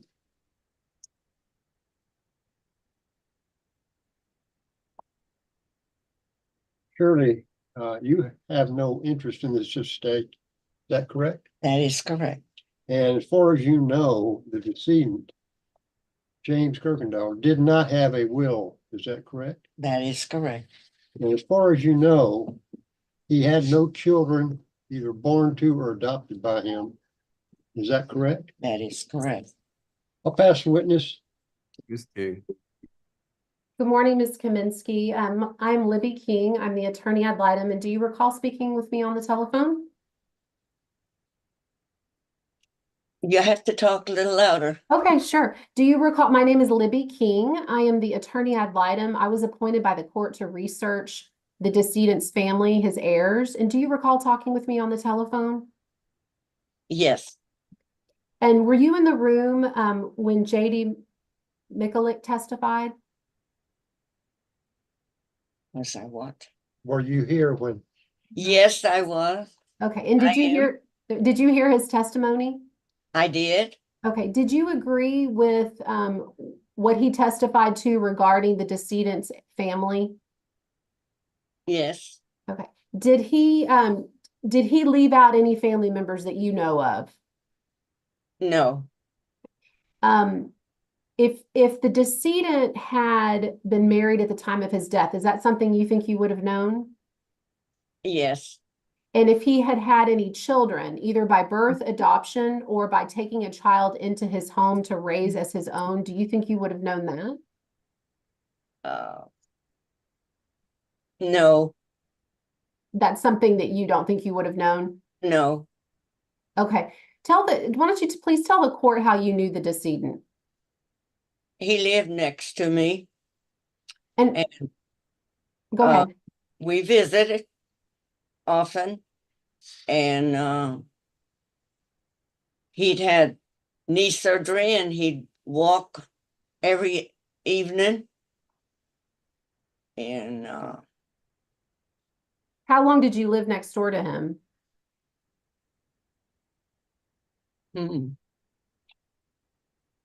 I wouldn't know exactly. Okay, so more than 5 years? Yes. Okay, more than 10 years? That I don't know. I don't know for sure. Okay. I can't say. But you saw him on a regular basis? Yes. Okay. And you never saw anything that indicated to you that he had any children, is that right? That's right. I have no further questions, Your Honor. Call your next witness. Angie Smart. I'm here. Okay. Angie, I'm Tom. I know we haven't met, but you are from the father's side of the family, is that correct? I am related to or daughter-in-law of Larry Smart. Okay. See here.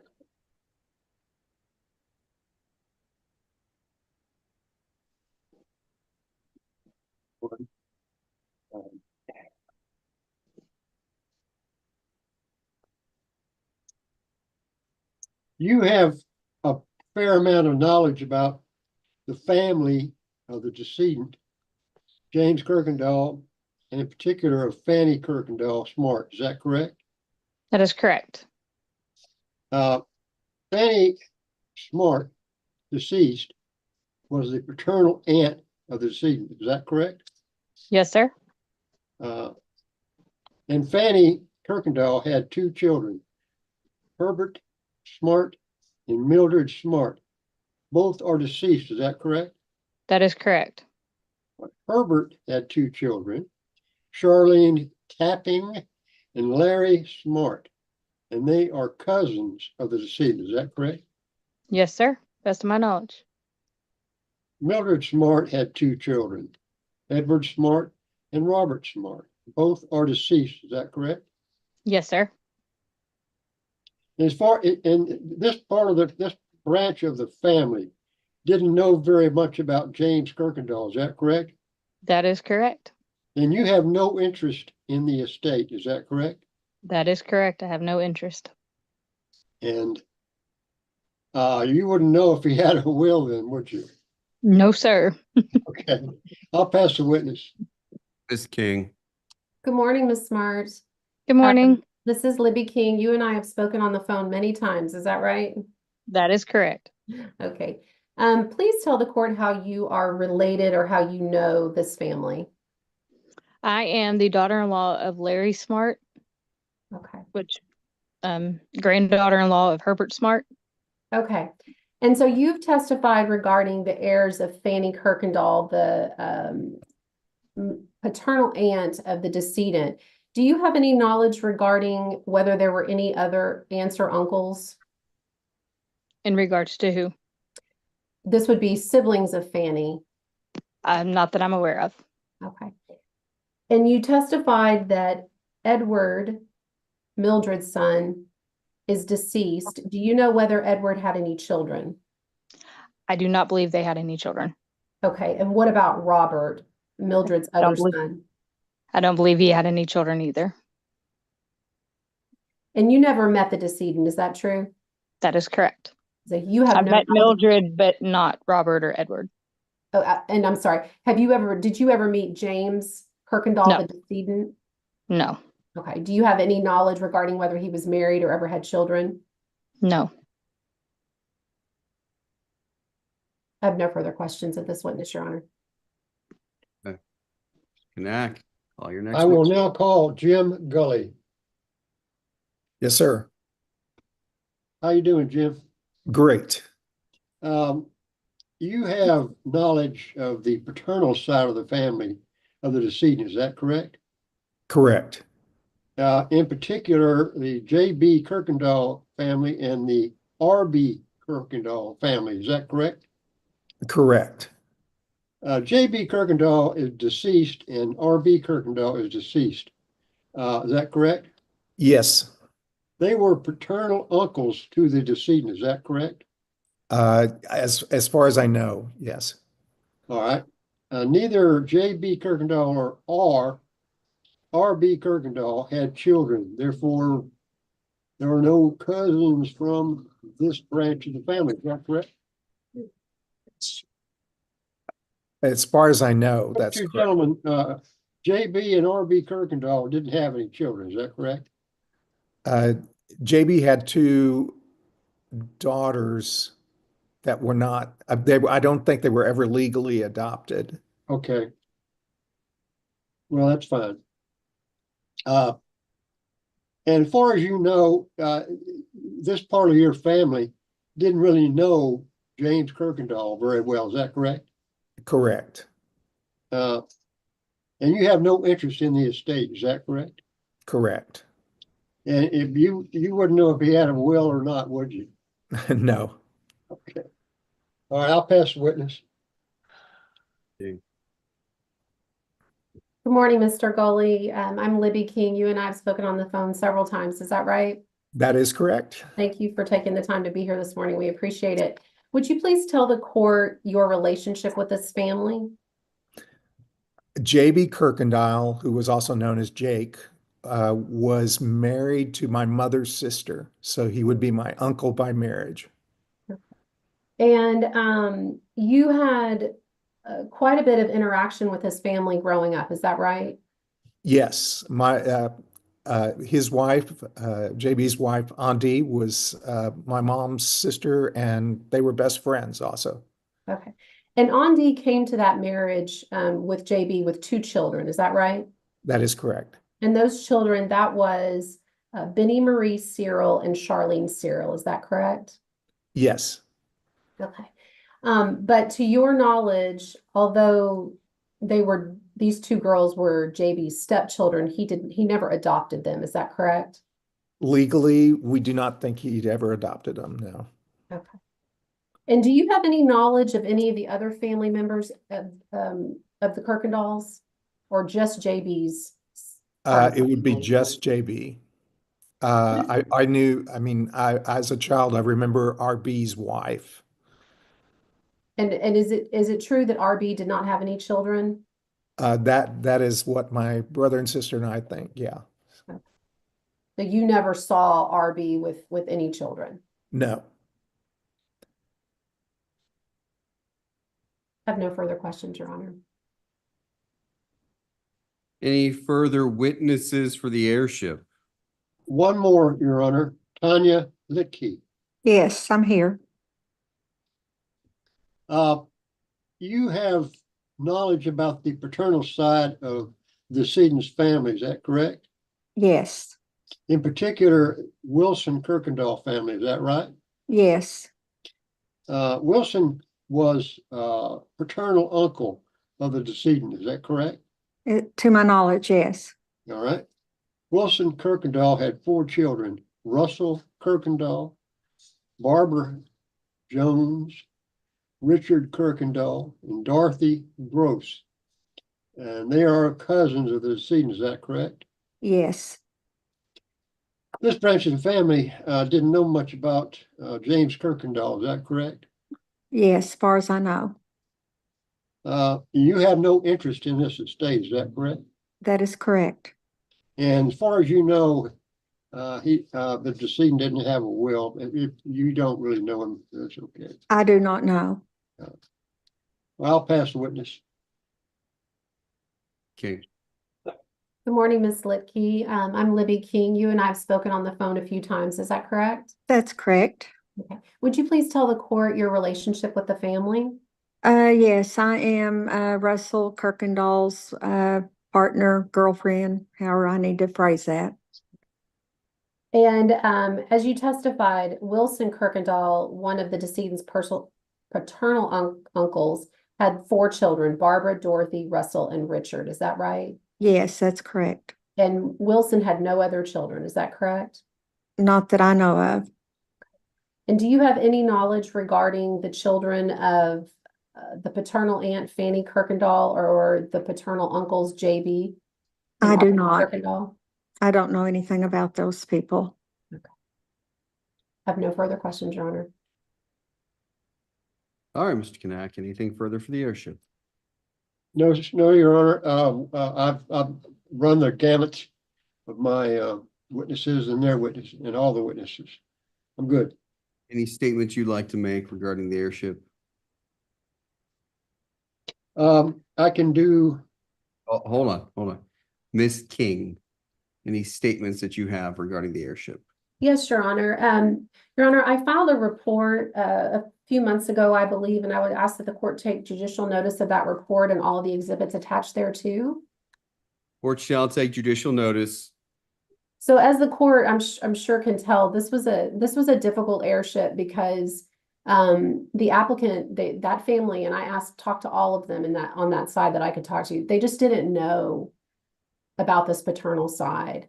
So it took a lot of investigation to find everyone. Fortunately, I ran across some really, really nice, helpful people, more than are just here today with the court. So I was very appreciative of that. So although it took a lot of work, I think it could have been much more difficult had the people not been so generous with their time and helped me so much.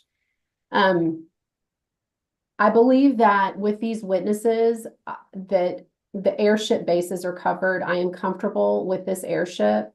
Again, I talked to more people than just who is here today. With these witnesses in court today, we've covered all 4 of the paternal sections of the family. And then of course, Miss Lubajaki, she knows and the maternal moiety heirs fully know who that side of the family is. So I had no questions about that side of the family.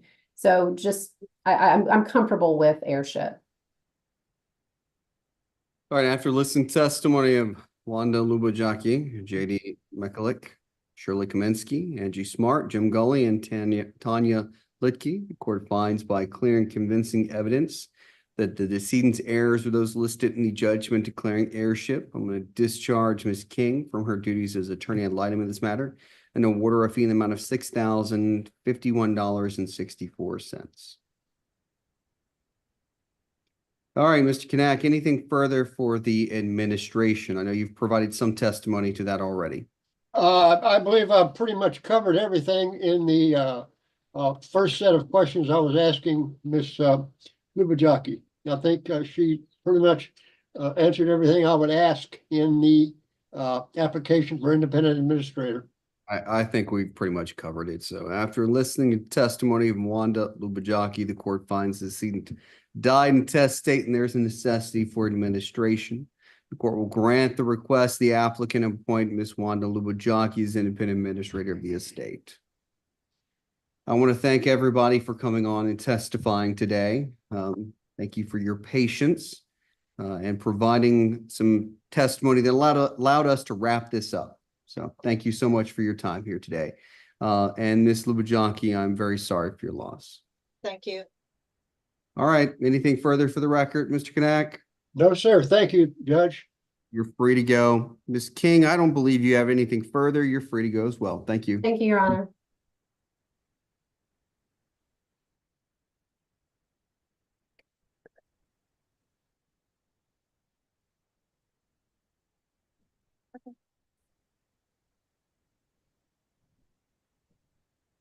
Let's bring in Sandals.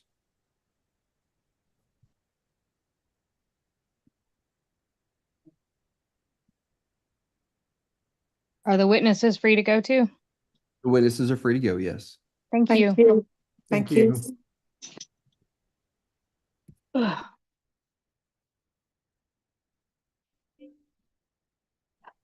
You'll have to sit at the tables, make sure the microphones are turned on. You'll see a green light indicating it is turned on. We have a button right there on the microphone base. Okay.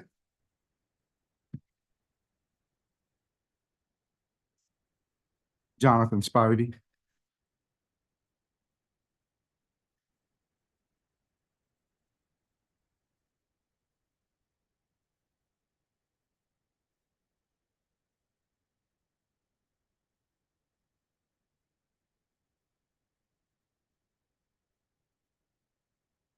Who? Anith Pope? I think she's with her sister Priscilla Yell. Ask Miss Yell. If everybody could turn their video on, please.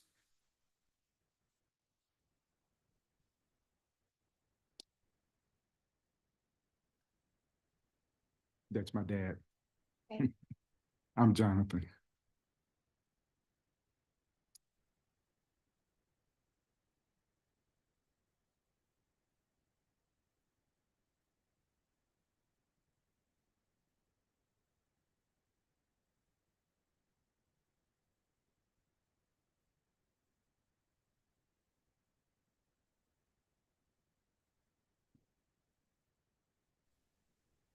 Mr. Spivey, if you would turn your video on, please.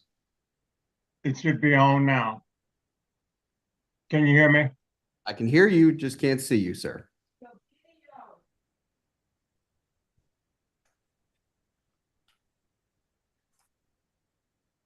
Now, come here a minute. Where is the video?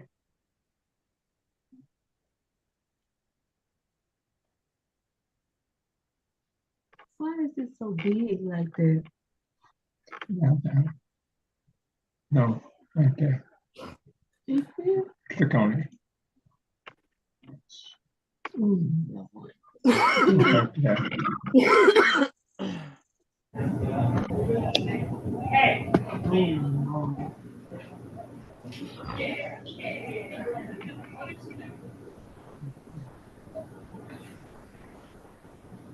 Your system needs to make a fake guy to close it. Okay. Recording. YouTube. Should be on. Click on here. It's a video. No. Yeah, go ahead, Counselor. Dad, is the shutter closed on the computer for your camera? Yeah, he hasn't turned it on yet. It would be solid black if that was the case. Okay. So he needs to just hit that start video button on Zoom. Did you hear that, Dad? You need to hit the start Our video. We're looking We're for looking for it. We can't find it on here. Oh, Lord. Yeah, go get it on your.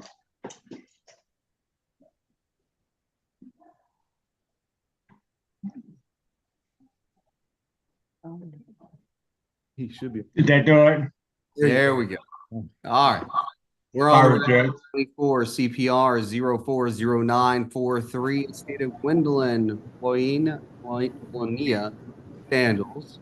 All those who intend to testify, if you raise your right hand to be sworn. Do each of you solemnly swear or affirm that the testimony you provide here today will be the truth, the whole truth, and nothing but the truth. So help you God. Yes, I do. Yes. If I could have Miss Yell unmute herself.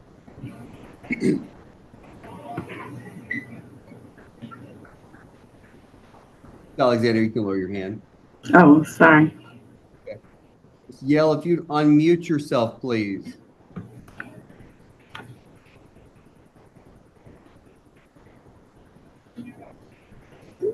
Can you hear me? Yes, we can hear you now. Thank you. All right, call your first witness for the heirship. Call Miss Marshall Scott. Miss Scott, can you state your name for the court, please? Marshall Scott. And Miss Scott, how did you know Miss Gwendolyn Sanders? I knew her through childhood and through church.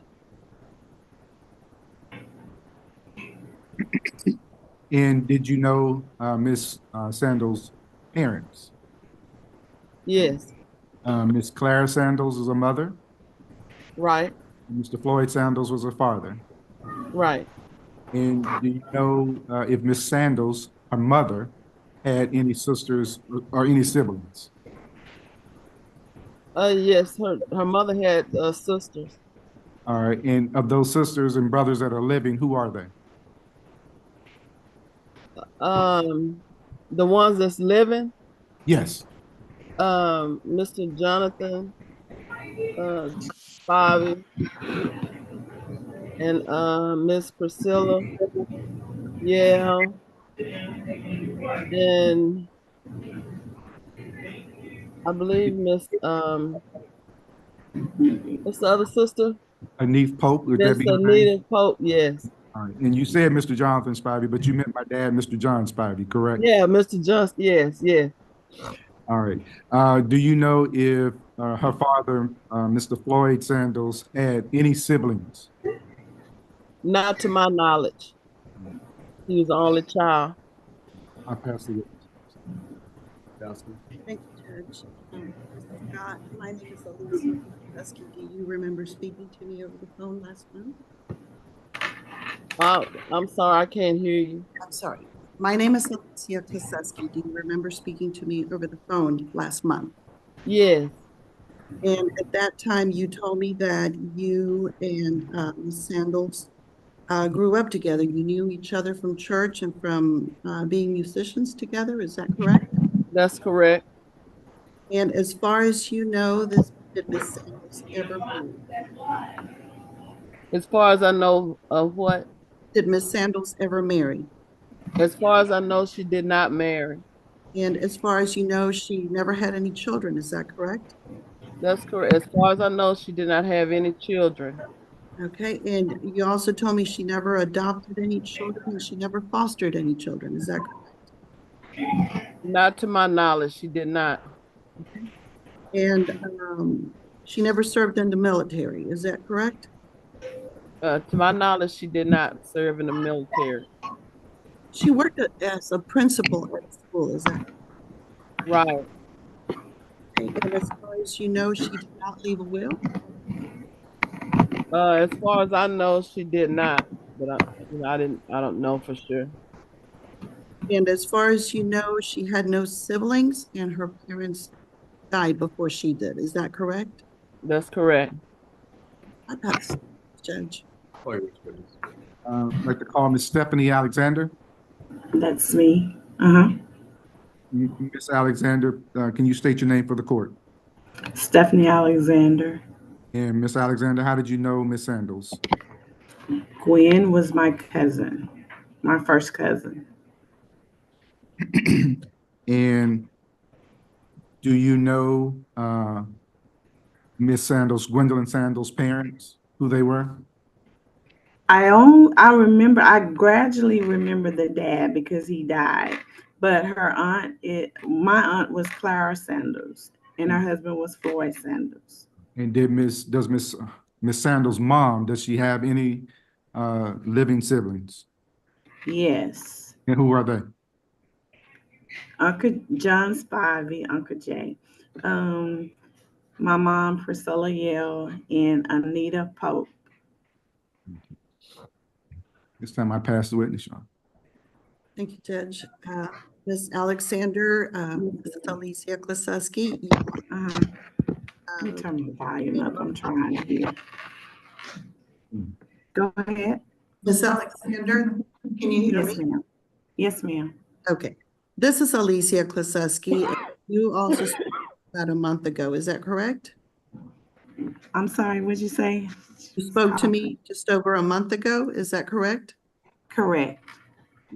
And at that time, you told me that you and the decedent, Miss Sandals, are first cousins. Is that correct? Yes, correct. You grew up together, is that correct? Yes, ma'am. You were very close. Yes, ma'am. And as far as you know, she never married, is that correct? Never married. And she never had any children, correct? Correct. And she did not adopt any children? That's correct. Did she serve in the military, as far as you know? No, ma'am. Do you know if she left a will? No, ma'am. And did Ms. Sandals have any siblings?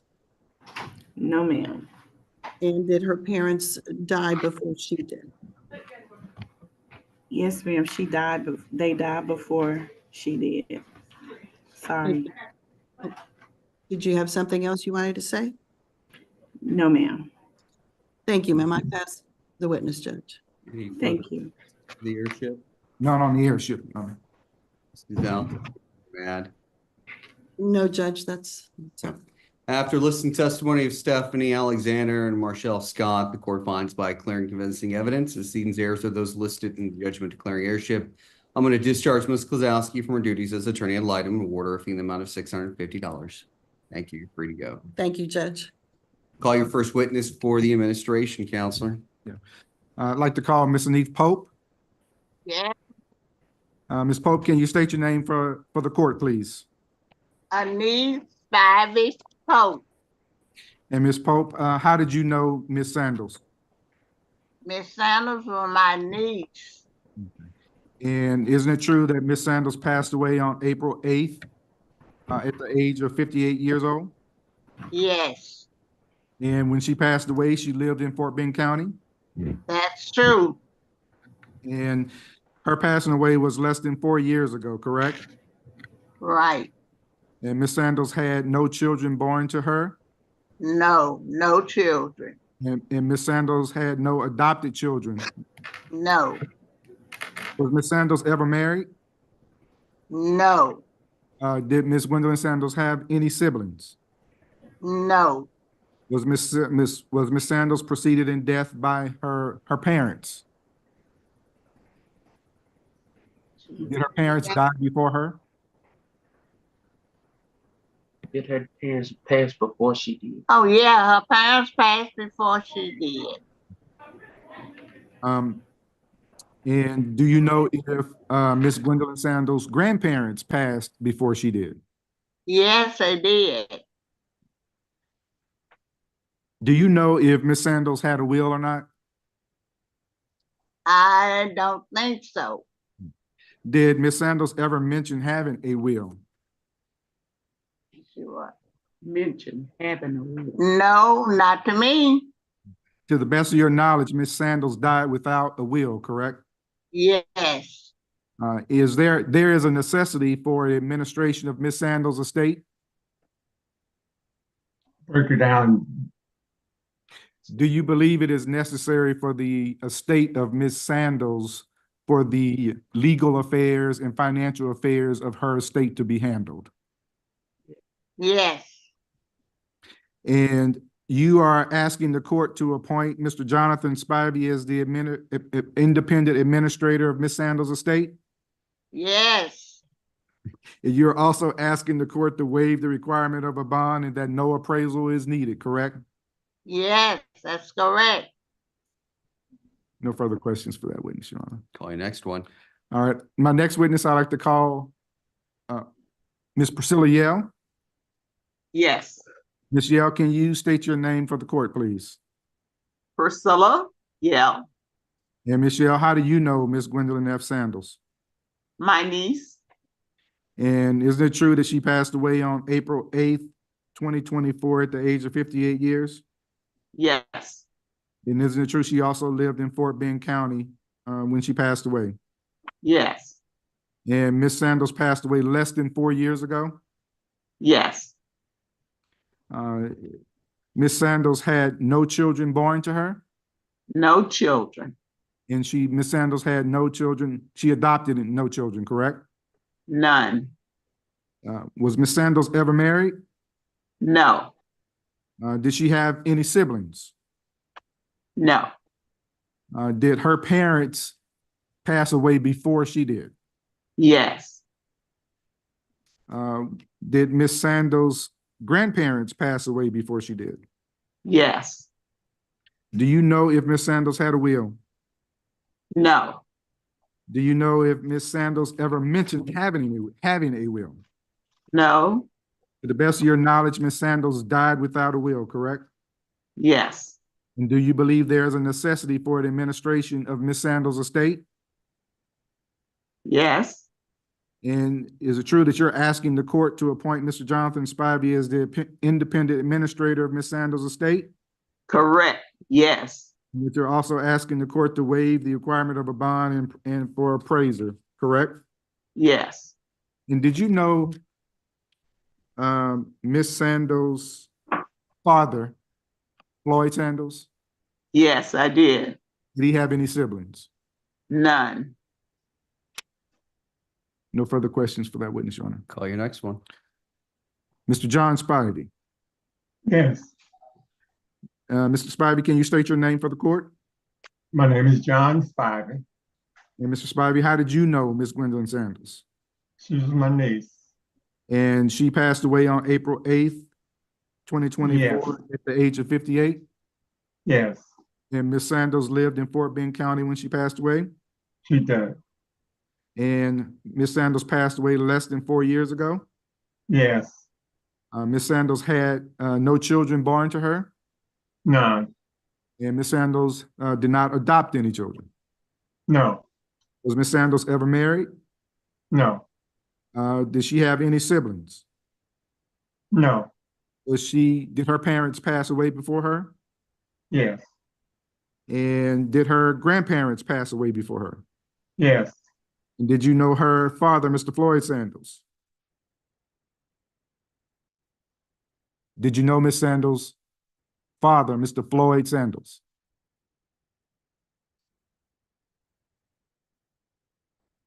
He's frozen. Uh-oh.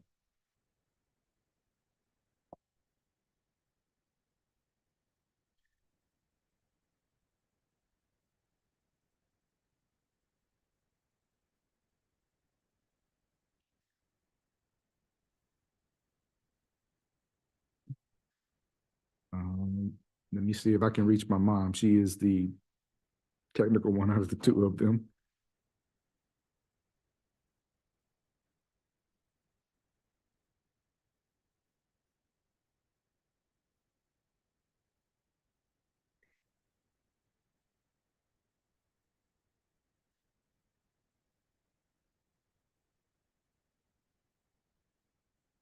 Uh-oh. Uh-oh. All right. Oh, Let's start here. We're going to take a quick break. I'm going to give you just a moment to get him back on. okay. Ms. Here he comes. Alexander. Here he comes. All right.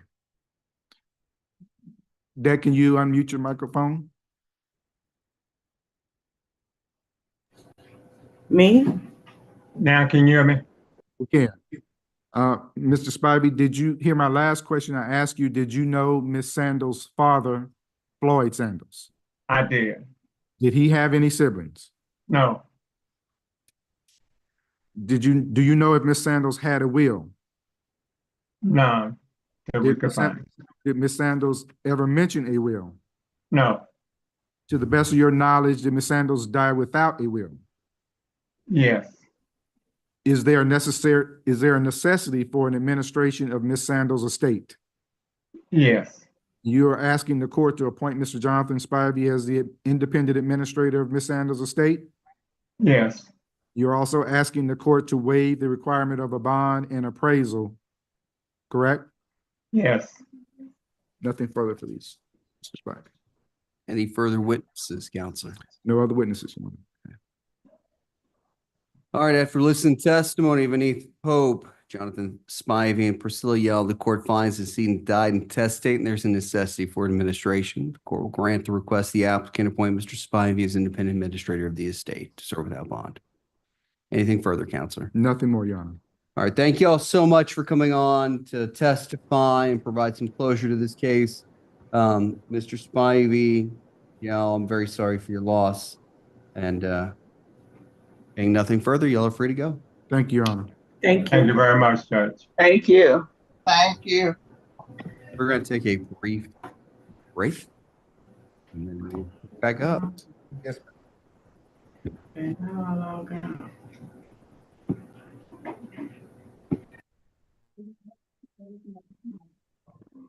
We can leave, right? Yeah. Yes. Priscilla, you can leave. Okay. All right. Thank you. Thank you. What do I do, Chris? Leave.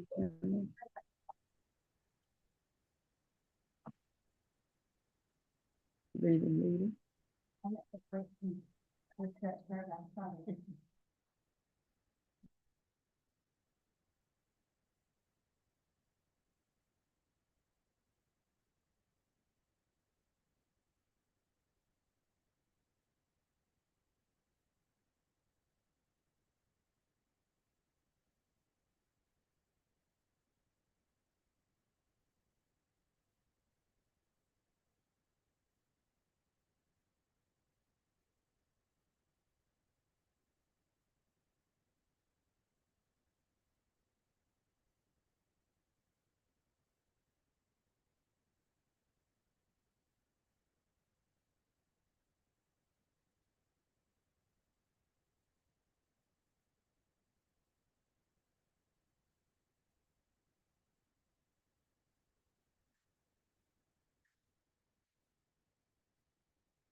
Need your help.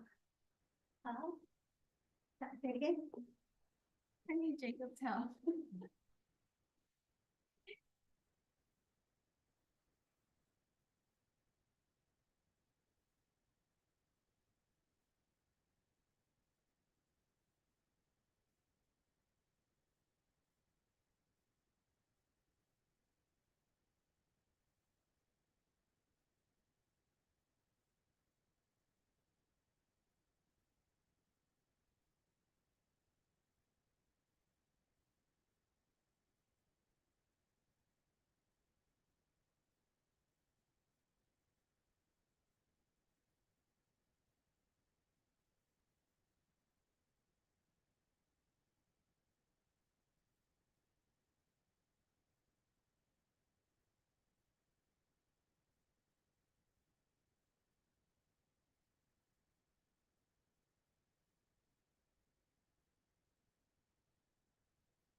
Decedents.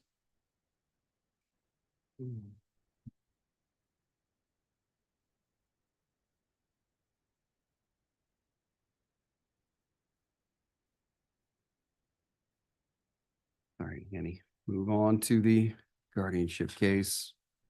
Martin Wells.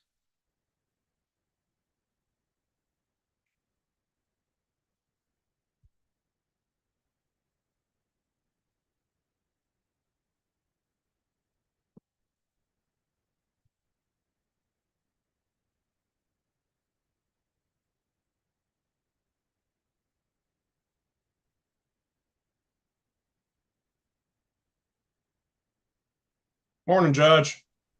Morning. All right. We're on the record in 23 CPR 040113, guardianship of Donovan Martin Wells. All those who intend to testify, if you would raise your right hand to be sworn by the court. Each of you solemnly swear or affirm that the testimony you provide here today will be the truth, the whole truth, and nothing but the truth. So help you God. Yes. Yes, sir. All right. You may put your hands down, and Mr. Junker, you may proceed. Your Honor, as you said, we are here in the guardianship of Donovan Wells. I will call my one and only witness, applicant Jessica Martin Wells. Jessica, what's your relation to Donovan? He's my son. He turned 18 on November 15th of last year. Is that right? Oh, I'm sorry, that's the wrong date. We have that wrong on there. Yes. It's October 24th. 4th. There we go. So he just turned 18 4 days ago, correct? 19. Turned 19. I'm sorry. All right. Now, he lives here in Fort Bend County with you, correct? Yes. Could you tell Judge a little bit about him and a little bit about his condition? He was diagnosed with autism and intellectually disability when he was probably around the first grade. And since then we've been dealing with those two issues are his main issues. Okay. Now, in preparation of this, he was seen by Dr. Moman. We've got an exam based on September 20th of 2024. Is that right? Yes. Judge, we would ask that you take judicial notice that you have on file a most recent exam based on a visit of September 20th, 2024. Word shall take judicial notice. Just a few things. Dr. Moman concluded that Donovan's partially incapacitated. There are some things he can do, some things he cannot do. Is that right? Correct. He has mild autism and intellectual disability. Most importantly, at this point, he cannot make fundamental decisions over medical, dental, psychological, psychiatric matters. Is that right? Correct. Even if they were put to him, he would not be comfortable making them right now. Is that correct? But there are a lot of things he can do. He can vote. Yes. He can drive. He hasn't taken the test yet, but yes, he could probably drive. Okay. The doctor did say that he thinks he could manage a bank account of some limited funds, correct? Correct. But at this point, we're not asking to give that power. He doesn't have any money in his name, right? Correct. Now, speaking of all that, when we started this process, we talked about alternatives to guardianship, powers of attorney, supported decision-making agreements. While he is high functioning, and we do expect somewhere down the road to be able to modify this guardianship and give him more powers back, hopefully get rid of it at some point. Right now, he's not ready to be able to make decisions for himself, is he? Correct. So if we used a supported decision-making agreement, we can't, one, trust that he's going to make decisions that are in his best interest, right? Correct. Even if we advise him on it. Correct. And two, he's just not comfortable in making those decisions, is he? Correct. Now, we've given notice to all interested parties. First, he has been served by the constable. Yes. His father passed away a few years ago. Yes. Now, does he have any other adult siblings? He has 2 older sisters. And they both signed waivers saying they know this is going on and they don't need to be given further notice on it, right? As far as I know, yes. We've registered you with the Judicial Commission. Your background check has come back clear as far as we know. Any reason you'd be disqualified from serving? No. In fact, you're the most qualified person on this planet to serve as his guardian right now, aren't you? Yes, I am. And just going over it one more time, you said he's got maybe $100 of cash in his name right now, right? So there's no need for an estate, is No. there? You're actually working on getting his disability, his SSI in order right now. Correct. But that's taken about 11 months to get around to, right? Yes, almost a year. Okay. Finally, you understand you're going to be under court supervision from now on. That means you're going to have to answer to Judge Morales and provide him with an annual report every year to keep him aware of any changes in Donovan's situation, particularly as he develops further. You are prepared to do that, aren't you? Yes, I am. I'll pass the witness, Judge. Any further witnesses that you're going to be calling, Mr. Junker? No, Your Honor. Okay. You like to bring me the interesting cases, I'll tell you that. These partial guardianships. So, Ms. King, Ms. Duff, I'm sorry, Ms. Duff, any questions? I have a few, Your Honor. Ms. Wills, you remember a meeting with me a few months ago, is that correct? Yes. And I came to the house where you and Donovan live. Yes. And if I recall correctly, he has a pretty active social life, doesn't he? Yes, he does. Okay. Can you tell the court a little bit about what he does for his what he does in his spare time? Right now he goes to the Lamar Consolidated Adult Transition Program Tuesday, Wednesdays, and Thursdays, and they go to job sites and do job work at certain job sites for a couple of hours a day. And then usually on the weekend he hangs out with friends or he hangs out at home. Okay. And Mr. Junker asked you a few minutes ago, he is interested in learning how to drive. Is that right? Yes, he is. And when he gets comfortable with that, then you'll just take whatever steps are necessary to help him get his driver's license, right? Yes, I will. Yes. I don't think I think the issue that he'll have is passing the written exam. Okay. So, but you and he make decisions for him together. Is that correct? yes. Yes. And you work through the process of what he wants to do and how he wants to do it. Yes. And you and he are the only people who live in your house right now. Is that correct? Yes, besides my dog. Yes. I was going to say, but I thought you had a dog. Yes, we did. Okay. We do. All right. And so the three of you get along just fine. Yes. And I think Donovan wants to get a job at some point in time. Is that right? Yes. All right.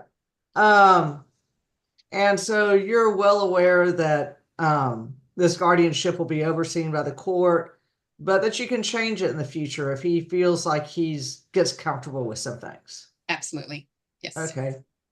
And he's very comfortable talking to you and letting you know what he wants to do and what he doesn't want to do, right? Yes, he does. He's very clear about it too. Yes, he is. Yes, he is. All right. And you understand this will go on for as long as is necessary. Correct. All right. I have no further questions, Your Honor. I've got a few questions. Ma'am, so my concern always when I establish a guardianship and somebody is seeking a driver's license, I'm always have some concerns regarding that particular situation.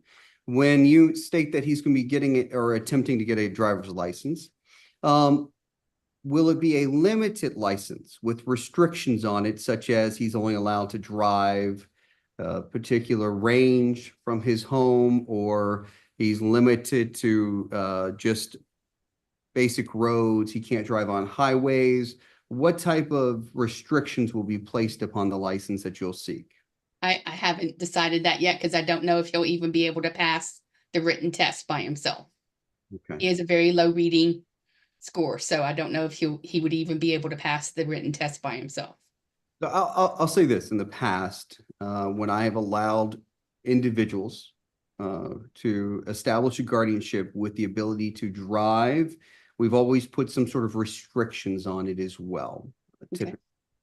And the restrictions I've seen in the past is he's allowed to drive up to 5 miles from his home, or He's not allowed to drive on highways, etc. And those restrictions are also not just in the order itself for the guardianship, but on the actual driver's license as well.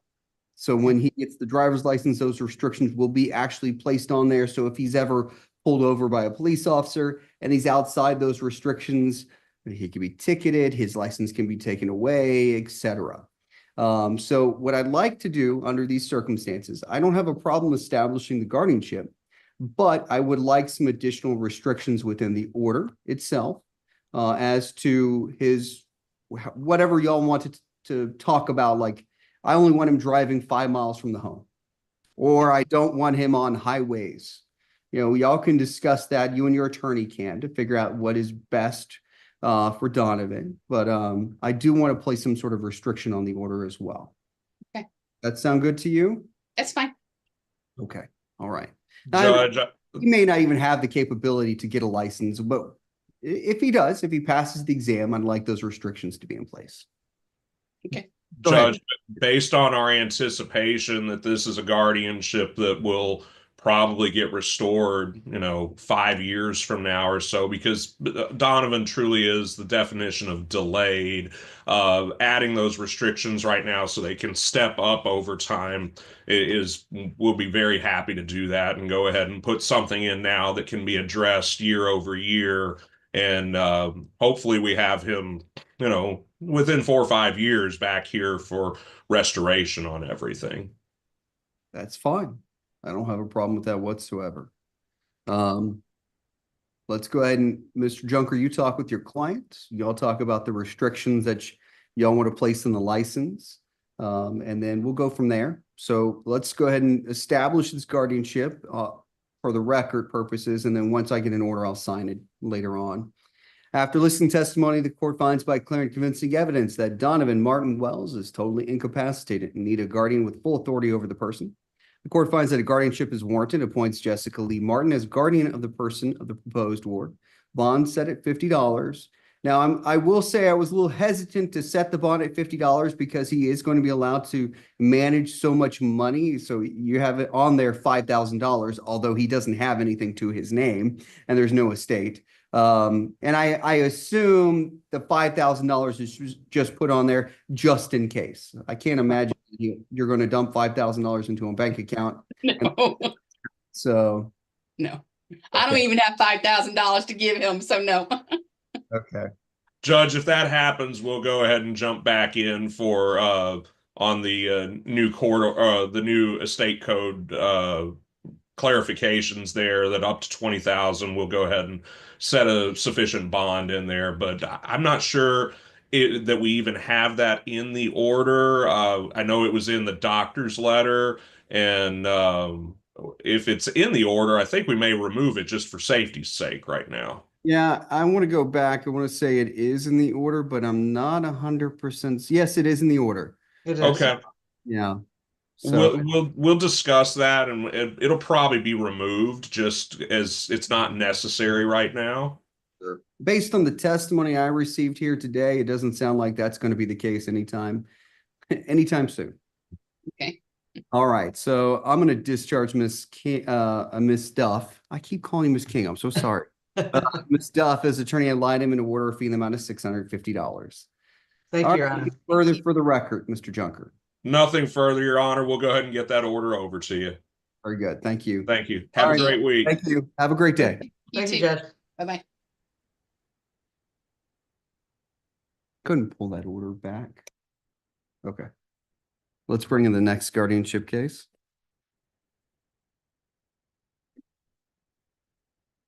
We discussed this case and this applicant had a criminal history, but it was dismissed. No. Okay.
Ms. Canales, if you turn your video on, please. There we go. All right, we're on the record in 23 CPR 039824, guardianship of Gabrielle Marie Canales. All those who intend to testify, if you would raise your right hand to be sworn by the court. Ms. Canales, if you raise your right hand. Do you solemnly swear or affirm that the testimony you provide here today will be the truth, the whole truth, and nothing but the truth, so help you God? You're going to need to unmute yourself to respond, please.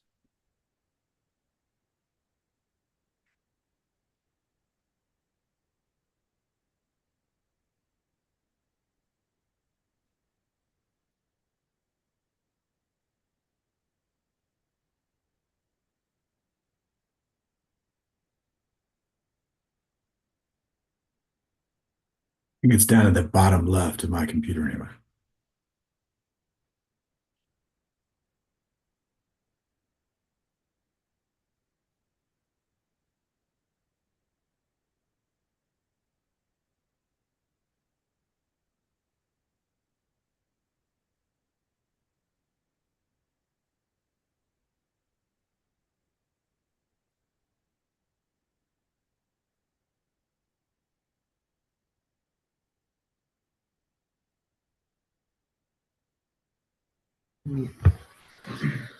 Okay, can you hear me now?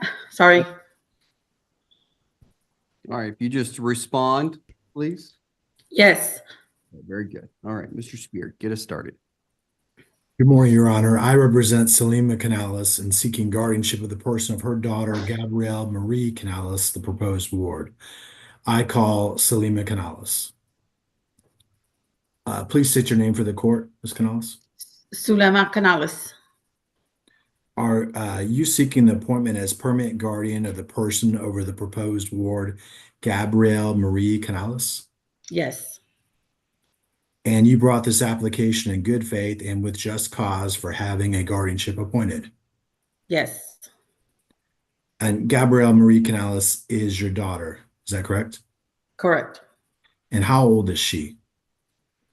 She's 20. And she was born on February 24, 2004. Is that right? Yes. There currently exists no other guardianship of the person in Texas or any other state over Gabrielle. Is that correct? That's correct. You currently reside in Fort Bend County, Texas, right? Yes. And Gabrielle lives with you. Yes. Has Gabrielle always lived with you? Yes. Does Gabrielle have any siblings, brothers Yes. and sisters? Are their names Reuben Jacob Canales and Joseph Canales? Yes. Has Gabrielle ever been married or does she have any children? No. Gabrielle suffers from Dravet's syndrome, which is, I understand, is a form of epilepsy. Is that correct? Correct. Is it true that Gabrielle was examined by her doctor, Rachel Bray, MD, on July 3rd, 2023? Yes. Your Honor, at this time, I would like to enter into evidence the physician's certificate of medical examination completed on July 3, 2023, which is attached to the application for guardianship. I'll tell you what, I'll take judicial notice of the physician certificate on file. Okay. All right. Continue. Thank you. Is it your understanding, Ms. Canales, that Gabrielle's condition will be lifelong and that she will not improve? That is correct. Is Gabrielle able to feed, clothe, and shelter herself? Yes. Does Gabrielle verbally communicate? Limited. Is Gabrielle able to care for her own physical health? No. Do you feel that you are the best person to provide the day-to-day care of Gabrielle's needs? Yes, I do. Is it true that you've been one of the people providing for Gabrielle's day-to-day care in the past for many years? Yes. Do you feel that you will make decisions that are in Gabrielle's best interest? Yes. Have you considered other alternatives that would avoid the need for guardianship of the person for Gabrielle? No. Okay. you sought the pro bono, you sought Houston volunteer lawyers to have you appointed guardian because, can you explain why you did that? I'm sorry, can you repeat that? Yeah, you sought the guardianship appointment. Can you explain why you sought the guardianship appointment? Was it because that you felt like Gabrielle needed assistance in terms of doing, formal legal documents, taking care of herself, that sort of thing? Yes, that is correct. Pretty much she doesn't quite understand a lot, and her speaking is very limited. So due to her medical needs, physical needs, I feel that I need to be her guardian overall for her health and everything. Okay. I think you just answered this. In your opinion, is Gabrielle able to understand and sign legal documents? No, she's not. Does the doctor state if your daughter could sign legal documents like a medical power of attorney? Yes. Okay. The doctor stated that Gabrielle could sign documents, legal Oh, no, documents? no, I'm sorry. No. They wanted her before to sign, but she's not able to write as well. So she cannot. Okay. Have you considered other supports and services that would avoid the need for guardianship for Gabrielle? Other supports, no. Okay. Are you here today to ask the court to appoint you as guardian of the person of Gabrielle? Yes. And is it true that you are seeking the right to determine Gabrielle's residence because she cannot make this decision herself? Yes.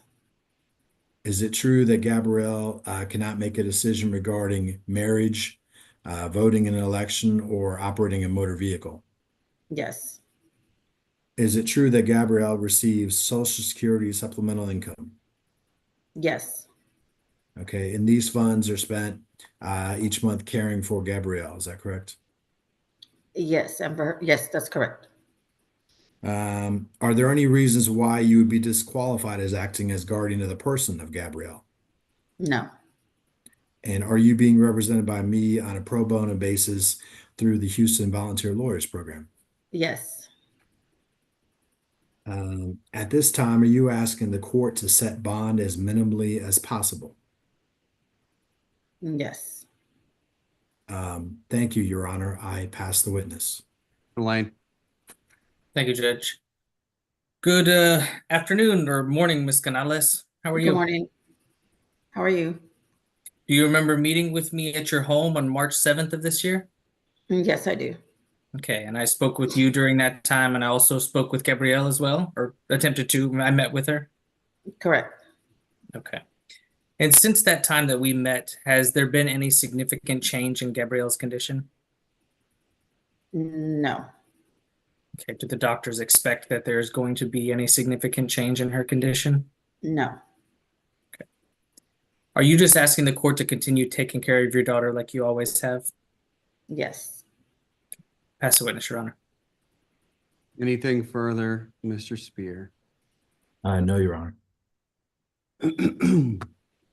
All right, after listening to testimony, the court finds by clear and convincing evidence that Gabrielle Marie Canales is still incapacitated with need of a guardian with full authority over the person. The court finds the guardianship is warranted and appoints Sulima Canales as guardian of the person of the proposed ward. Bond is set at $50. Mr. Lane, I'm discharging you and awarding you a fee in the amount of $620. Thank you, Judge. Thank you, Your Honor. Mr. Spear, thank you. Ms. Canales, don't forget you will have to file a report with the court each and every year. Okay. All right. Y'all are free to go. Thank you. Thank you. Thank you. Roberts.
Can I get everybody to turn their camera on, please?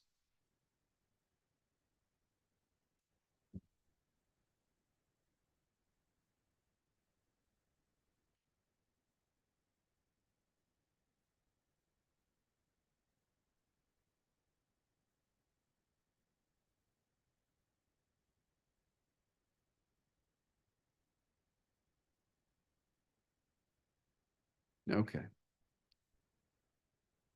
I think everybody's connected now. We're on the record in 24 CPR 040923, estate of Clara May Roberts. All those who intend to testify, if you raise your right hand to be sworn by the court. Each of you solemnly swear or affirm that the testimony you provide here today will be the truth, the whole truth, and nothing but the truth, so help you God. And if you would unmute yourself to respond, please. Unmute. You have to unmute. Hit that. I do. Yeah. Miss Green, Miss Clark, are y'all in the same room? Yes, we are. I came to help her. I understand. Because the way microphones work, y'all will not be able to be in the same room. You're going to have to be in separate rooms because you will get feedback. Okay. Do you want us to go from one phone? That's fine. You want to do that? Okay. Turn yours off. Turn it off. Mm-hmm. Okay, is that okay? That's fine. Okay. Now. Turn the mic off.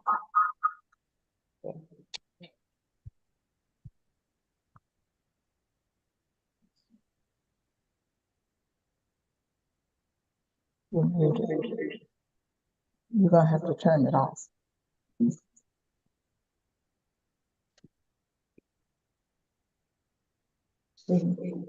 me see.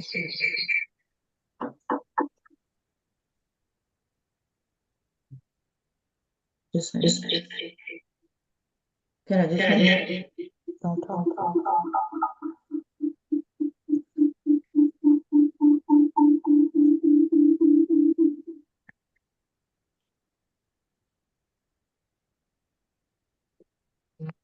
There, you're off. All right. Ms. Faulkner, get us started. Is everyone on now and like the judge said, there she is. Okay. Yeah. All right. May I proceed, Your Honor? May. Thank you. Carolyn Lowe, I will call you as my first witness. Could you please state your name for the record? We can't hear you. You need to unmute.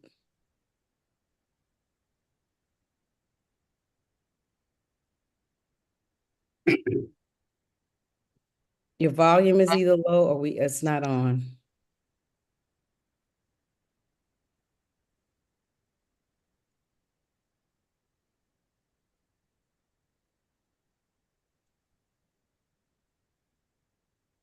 Can you hear us now? Carolyn Lowe. All right. What relationship are you to the decedent? Daughter. Okay. And are you the applicant in these proceedings? Yes. Okay. And is your mother, Clara May Roberts, deceased?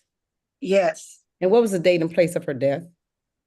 December 11, 2023, Fort Bend County. Okay. And did the decedent reside in this county or have her principal estate in this county at the time of her death? Yes. Okay. Has 4 years passed since your mother died and since the filing of your application to determine heirship? No.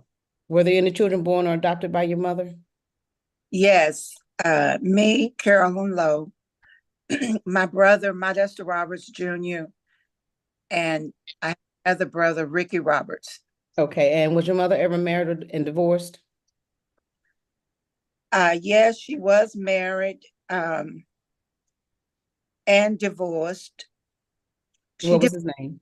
November 4th, 1971. Okay. And you said she was married to Modesta Roberts Sr.? She was, yes. Okay. And was she ever married or divorced from anyone else? No. Okay. Are there any other descendants not named in the application to determine heirship? No. And she had no other children that predeceased her at any time? No. Okay. And what is the percentages of the interest of the estate do you and any of the other heirs your brothers have in this estate? I'm entitled to 30.34% interest in all real and personal property owned by my mother. My Dexter Roberts brother is entitled to 33.34% interest in all real and personal property. Ricky Roberts' brother is entitled to 33% interest and personal property. And the last one, did you say 33.33%? Ms. Lowe, you're gonna have to repeat your entire answer. My court reporter's having issues hearing everything. Ms. Green, what I want you to do is mute yourself until Ms. Lowe is done testifying, and then you can unmute yourself that time because your microphone keeps cutting into Ms. Lowe's testimony. No problem. Okay, where should we start? Let me ask the question, Your Honor, if I may, and then okay. What is the percentage of the interest that you are entitled to as well as your brothers? I am entitled to 33.34% interest in all real and personal property owned by my mother. My Dexter Roberts Jr., my brother, is entitled to 33.34% interest in all real and personal property. Ricky Roberts, my brother, is entitled to 33.34% in interest and personal property. Okay, you said 33.34% to everybody. That's correct. You and your two brothers, is that correct? Yes. Okay, as that's not adding up. If you're entitled to 33.34%, what is the interest that your brothers are entitled to?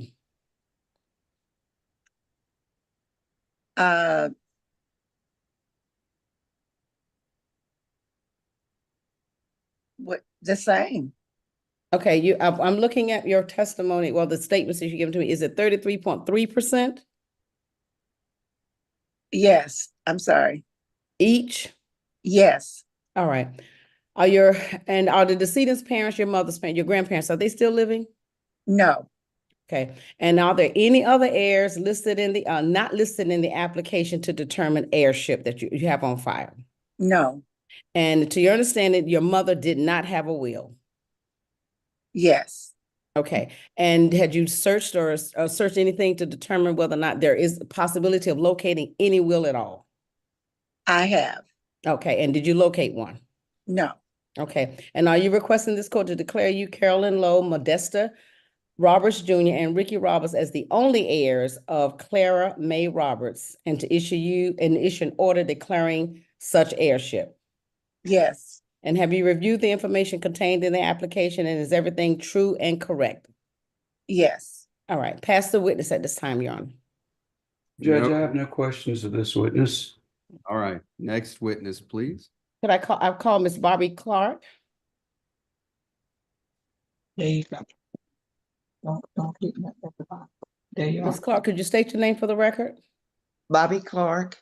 Okay. And what relationship are you to the decedent, Miss Clara Roberts, and how long have you known her?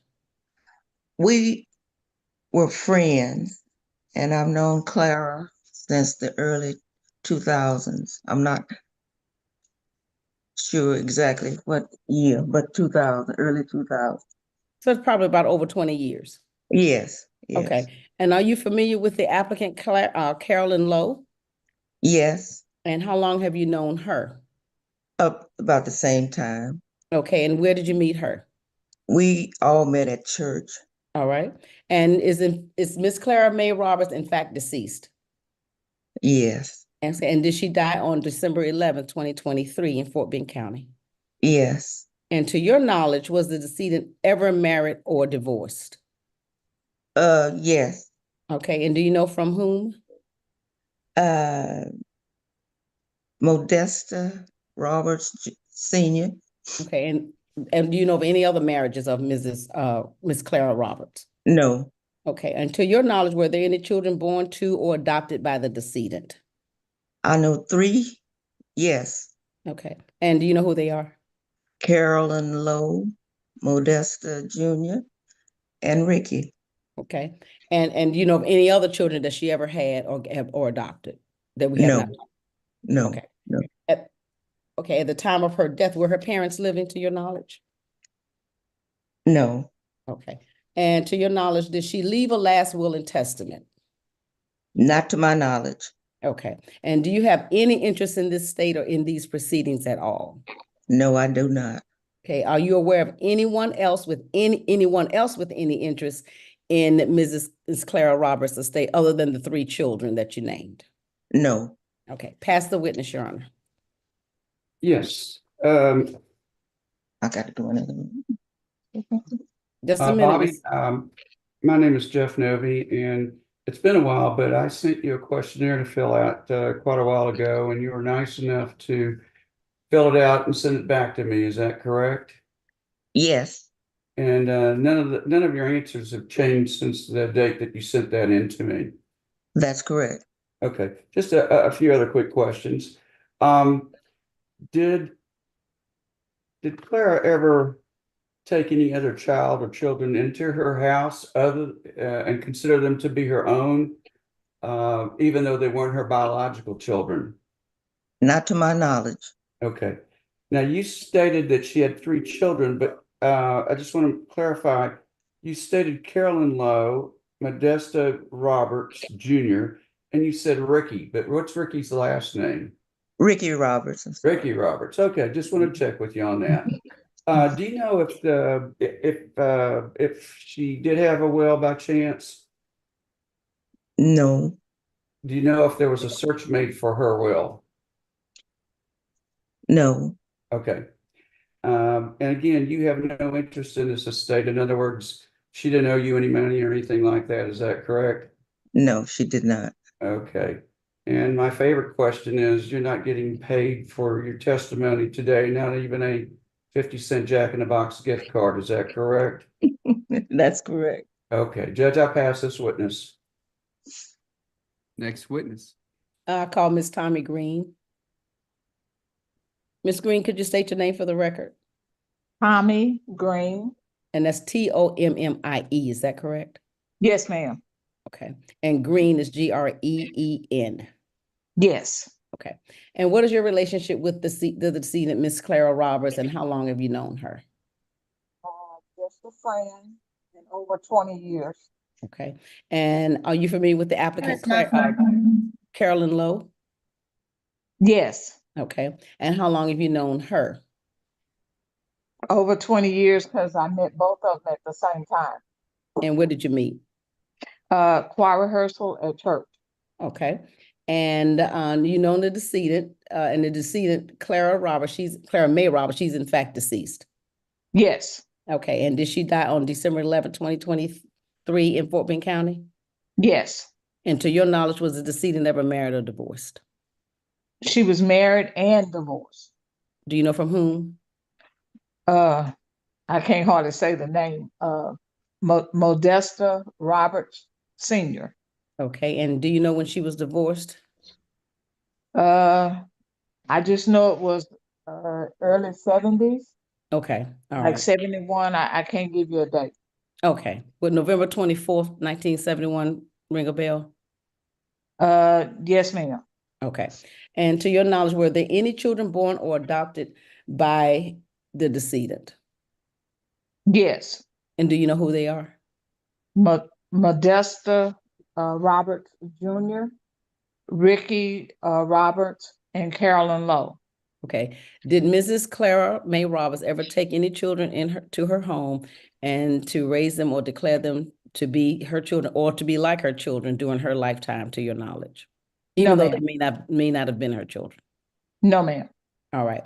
And at the time of Miss Clara's death, at the time she was death, were her parents living? No. Okay. And to your knowledge, did Clara May Roberts have a last will and testament? Not to my knowledge. Do you know whether or not anyone had ever searched for a living or a last will and testament, or did you help search for a last will and testament?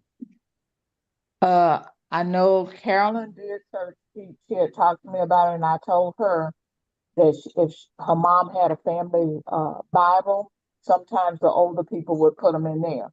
And so she did serve. I did not serve. Okay, and do you know whether or not a will was ever found? No, ma'am. And do you have any interest in this estate at all? No, Is anyone paying you for your testimony, whatever the amount or whatever the No. payment may be? Okay, and are you aware of anyone else other than Carolyn Lowe, Modesta Jr., and Ricky Roberts being the relatives or the heirs of of Clara May Roberts? no. Pass the witness, Your Honor. We thank you for being able to testify today to help make this case. And Tommy, I also sent you a questionnaire several weeks ago, and you were nice enough to complete it and send it back to me. Is that correct? Yes, And none of your answers to that questionnaire have changed since that time. Is that correct? correct. Okay. So it would be your testimony that Clara May Roberts was not married at the time she passed away, and that she only had 3 children who were born to or adopted by her. And that, again, that would have been Carolyn Lowe, Modesta, let's see, Modesta Roberts Jr. and Ricky Roberts. Is that correct? That is correct. Okay. Judge, but Ms. Faulkner has asked all the questions I could ever think of to ask this witness, so I'll pass this witness at this time. All right, anything further, Ms. Faulkner, for the heirship or the administration? Nothing further from the heirship or administration except for one question. Carolyn. Carolyn, are you asking this court to issue letters of testamentary to you so you can serve without bond?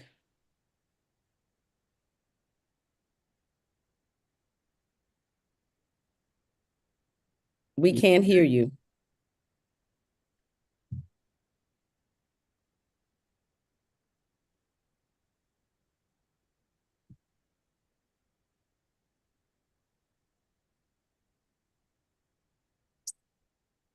Can you repeat the question, please? Are you asking Judge Morales to issue letters testamentary to you so you can serve without bond or other security? Yes. Okay. And you also, I need to ask you the administration questions to you. And your brothers have also, are you aware that your brothers have also filed waivers in this case? Is that correct? Yes. Pass nothing further, Your Honor. All right, after listening to testimony of Carolyn Lowe, Bobby Clark, and Tommy Green, the court finds by clear and convincing evidence the decedents' heirs are those listed in the judgment declaring heirship. I'm going to discharge Mr. Novi as attorney ad litem, award him a fee in the amount of $600. And then additionally, after listening to testimony of Carolyn Lowe, the court finds the decedent died intestate and there's a necessity for administration. The court will grant the request the applicant appoint Ms. Lowe as independent administrator of the estate. I'm very sorry for y'all's loss. Thank you, Your Honor. Glad we get this done and work past some of the technical difficulties this morning. Your Honor, thank you and your staff for your patience. I really appreciate that. Not a problem. Thank you. All right, and so we'll thank you so much. May we be excused? You may. Thank you, Judge. Thank you. Bye-bye. All right, let's get in the next case quickly. Come on, leave.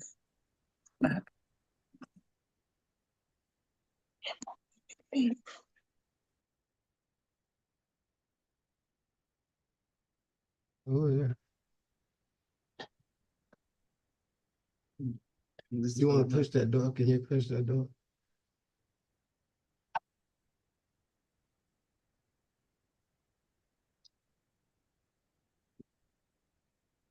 You put up here so they can see you.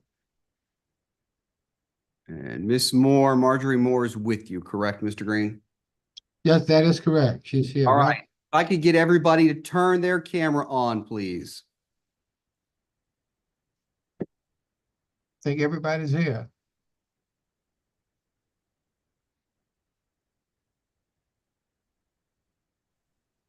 We're on the record in 23 CPR 039424, estate of Gerthy Moore Jr. All those who intend to testify, if you'd raise your right hand. Raise your hand. Each of you solemnly swear or affirm that the testimony you provide here today will be the truth, the whole truth, and nothing but the truth, so help you God. You'll have to unmute yourself to respond. Mr. Harper. I do. All right, very good. Okay, you can lower your hands. Let's see here. Counselor, why don't you get us started? Mr. Green, call your first witness. Thank you very much, Your Honor. Good afternoon now, I guess. Good morning. I'm here with, you state your name for the record, please? Marjorie Moore. Are you well acquainted with Gertrude? That's pronounced Gertrude? Guthrie Moore. Guthrie Jr. Moore Jr. Yes, that's my husband. Was my husband. Was your husband for 55 years, is that correct? 54.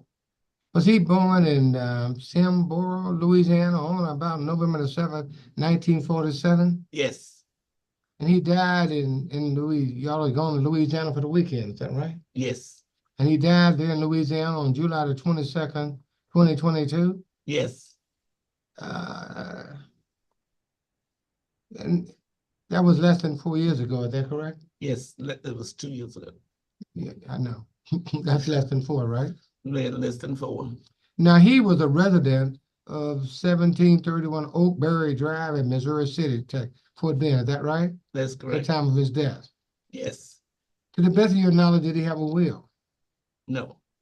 4 years have not passed since the time of his passing and the time that we filed this application to determine the issue in administration, is that correct? Yes.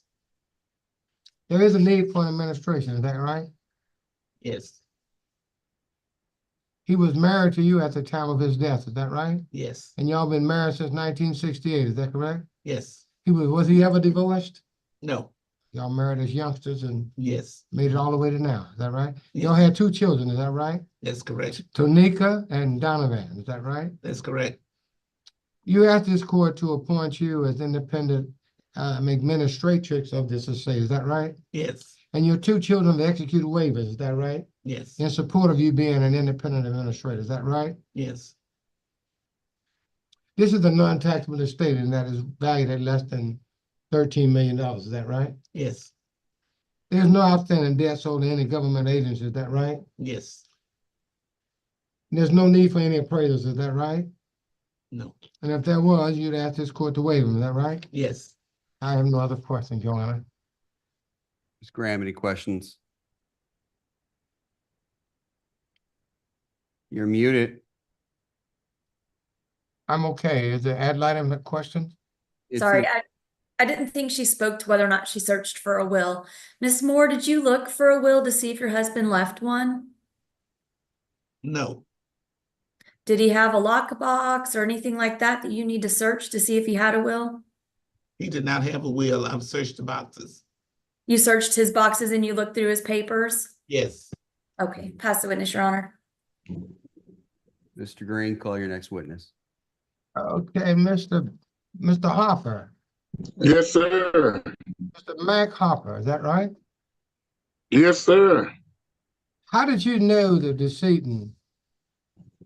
Mr. I Moore? knew Mr. Moore through his kids.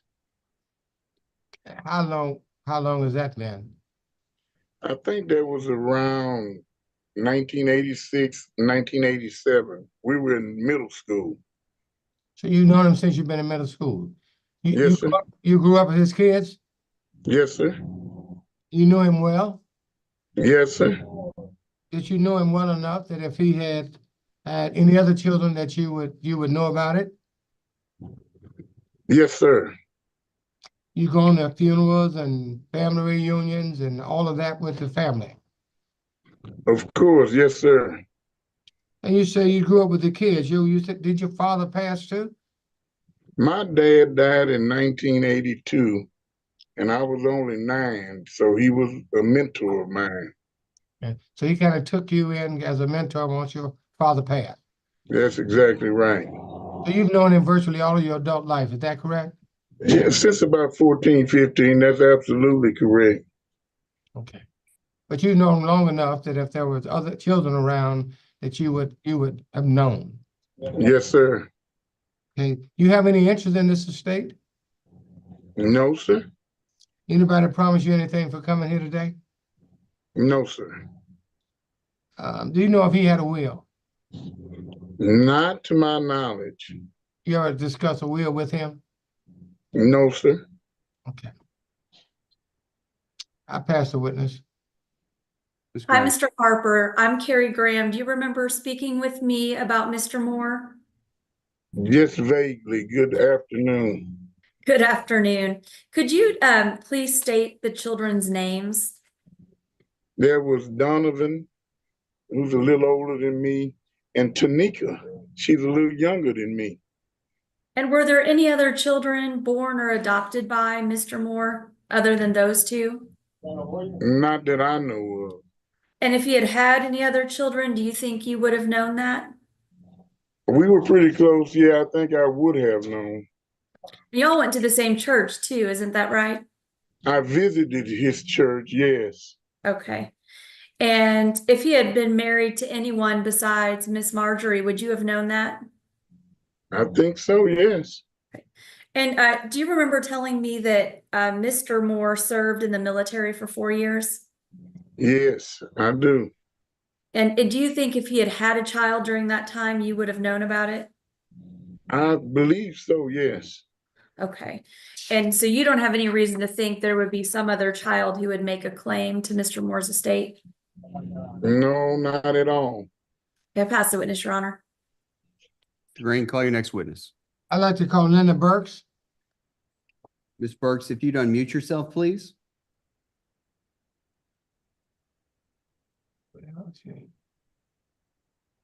Good morning. Good morning, Ms. Burks. Will you state your name for the record, please? Will you state your name for the record, please?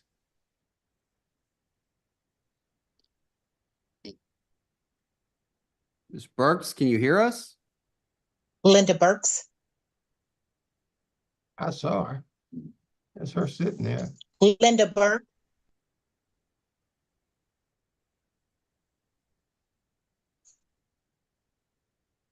Ms. Burks. Yes. Can you hear me? Well, can you hear Yes, us? Linda Burks. I can. Ms. Burks, you clearly have a really bad connection right now. Are you running off Wi-Fi or are you running off your cellular network? Wi-Fi. Okay. Maybe try getting closer to the Wi-Fi router. I sure will. All right, you're fine right now, actually. Don't move. You're good right there. But let's continue, Mr. Green. Okay. How did you know Mr. Moore?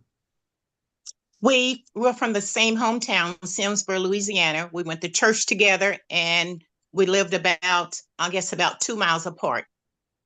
You went to high school with him as well? Did you go to school with him? Yeah. Ms. Burks, you froze up again.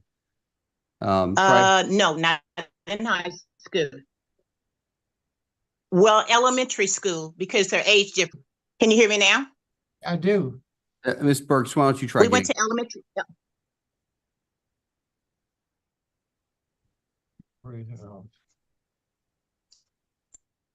Elementary school together. You knew him well enough that if he had any other children, did you know how many children he had? Ms. Burks?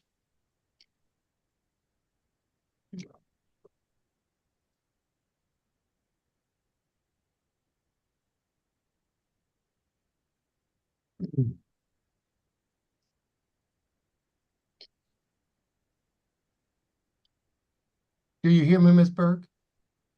I do. I can hear you now. Okay. You know how many children Mr. Moore had? Did you know 2 his children, Tanika and Donovan. Okay. Do you know of any other children? No, I don't. And if there had been any other children, would you have known about it? 99%, yes, I would. Okay. So you've known him virtually all of your adult life, is that correct? Yes, I've known him for over 60 years. Okay, that's all of your life, mostly. Okay, so Mostly. Okay. Well, you know if he had a will? I will say no, I don't. I know the discussion came up maybe about I guess about 8 or 9 years ago. We were talking about a burial and a will, and at that time he didn't have either one. But Okay. since then, I don't know because we were discussing it. Yeah. You don't have any interest in this estate, do you? I do not. I pass the witness, Your Honor. Graham.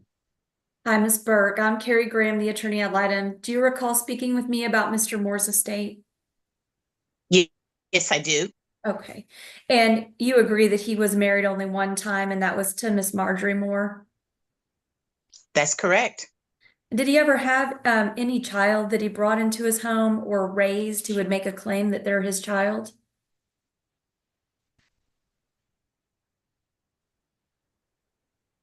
Oh, Ms. Burke, I think you froze again. For 60 years, I haven't ever. Mrs. Moore. Mrs. Moore. I'm sorry, Ms. Burke, your answer was lost because your internet froze. Do you mind saying that again? For 60 years, I've never seen or heard of anyone except Donovan, Tanika, and Mrs. Moore. Okay. And you also were aware that he served in the military, is that correct? That is correct. Yeah, and he was decorated, I think, wasn't he? I believe so.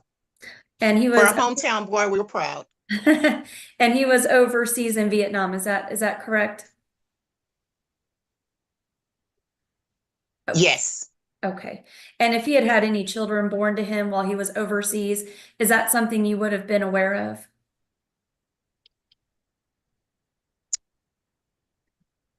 %, I believe I would. Okay. And I know you said you didn't really talk about wills but once, but y'all did talk about burial services, didn't you? You are correct. Yes, and so we you did. discussed end of life issues. In those times, did he ever discuss with you making a will or writing his wishes down?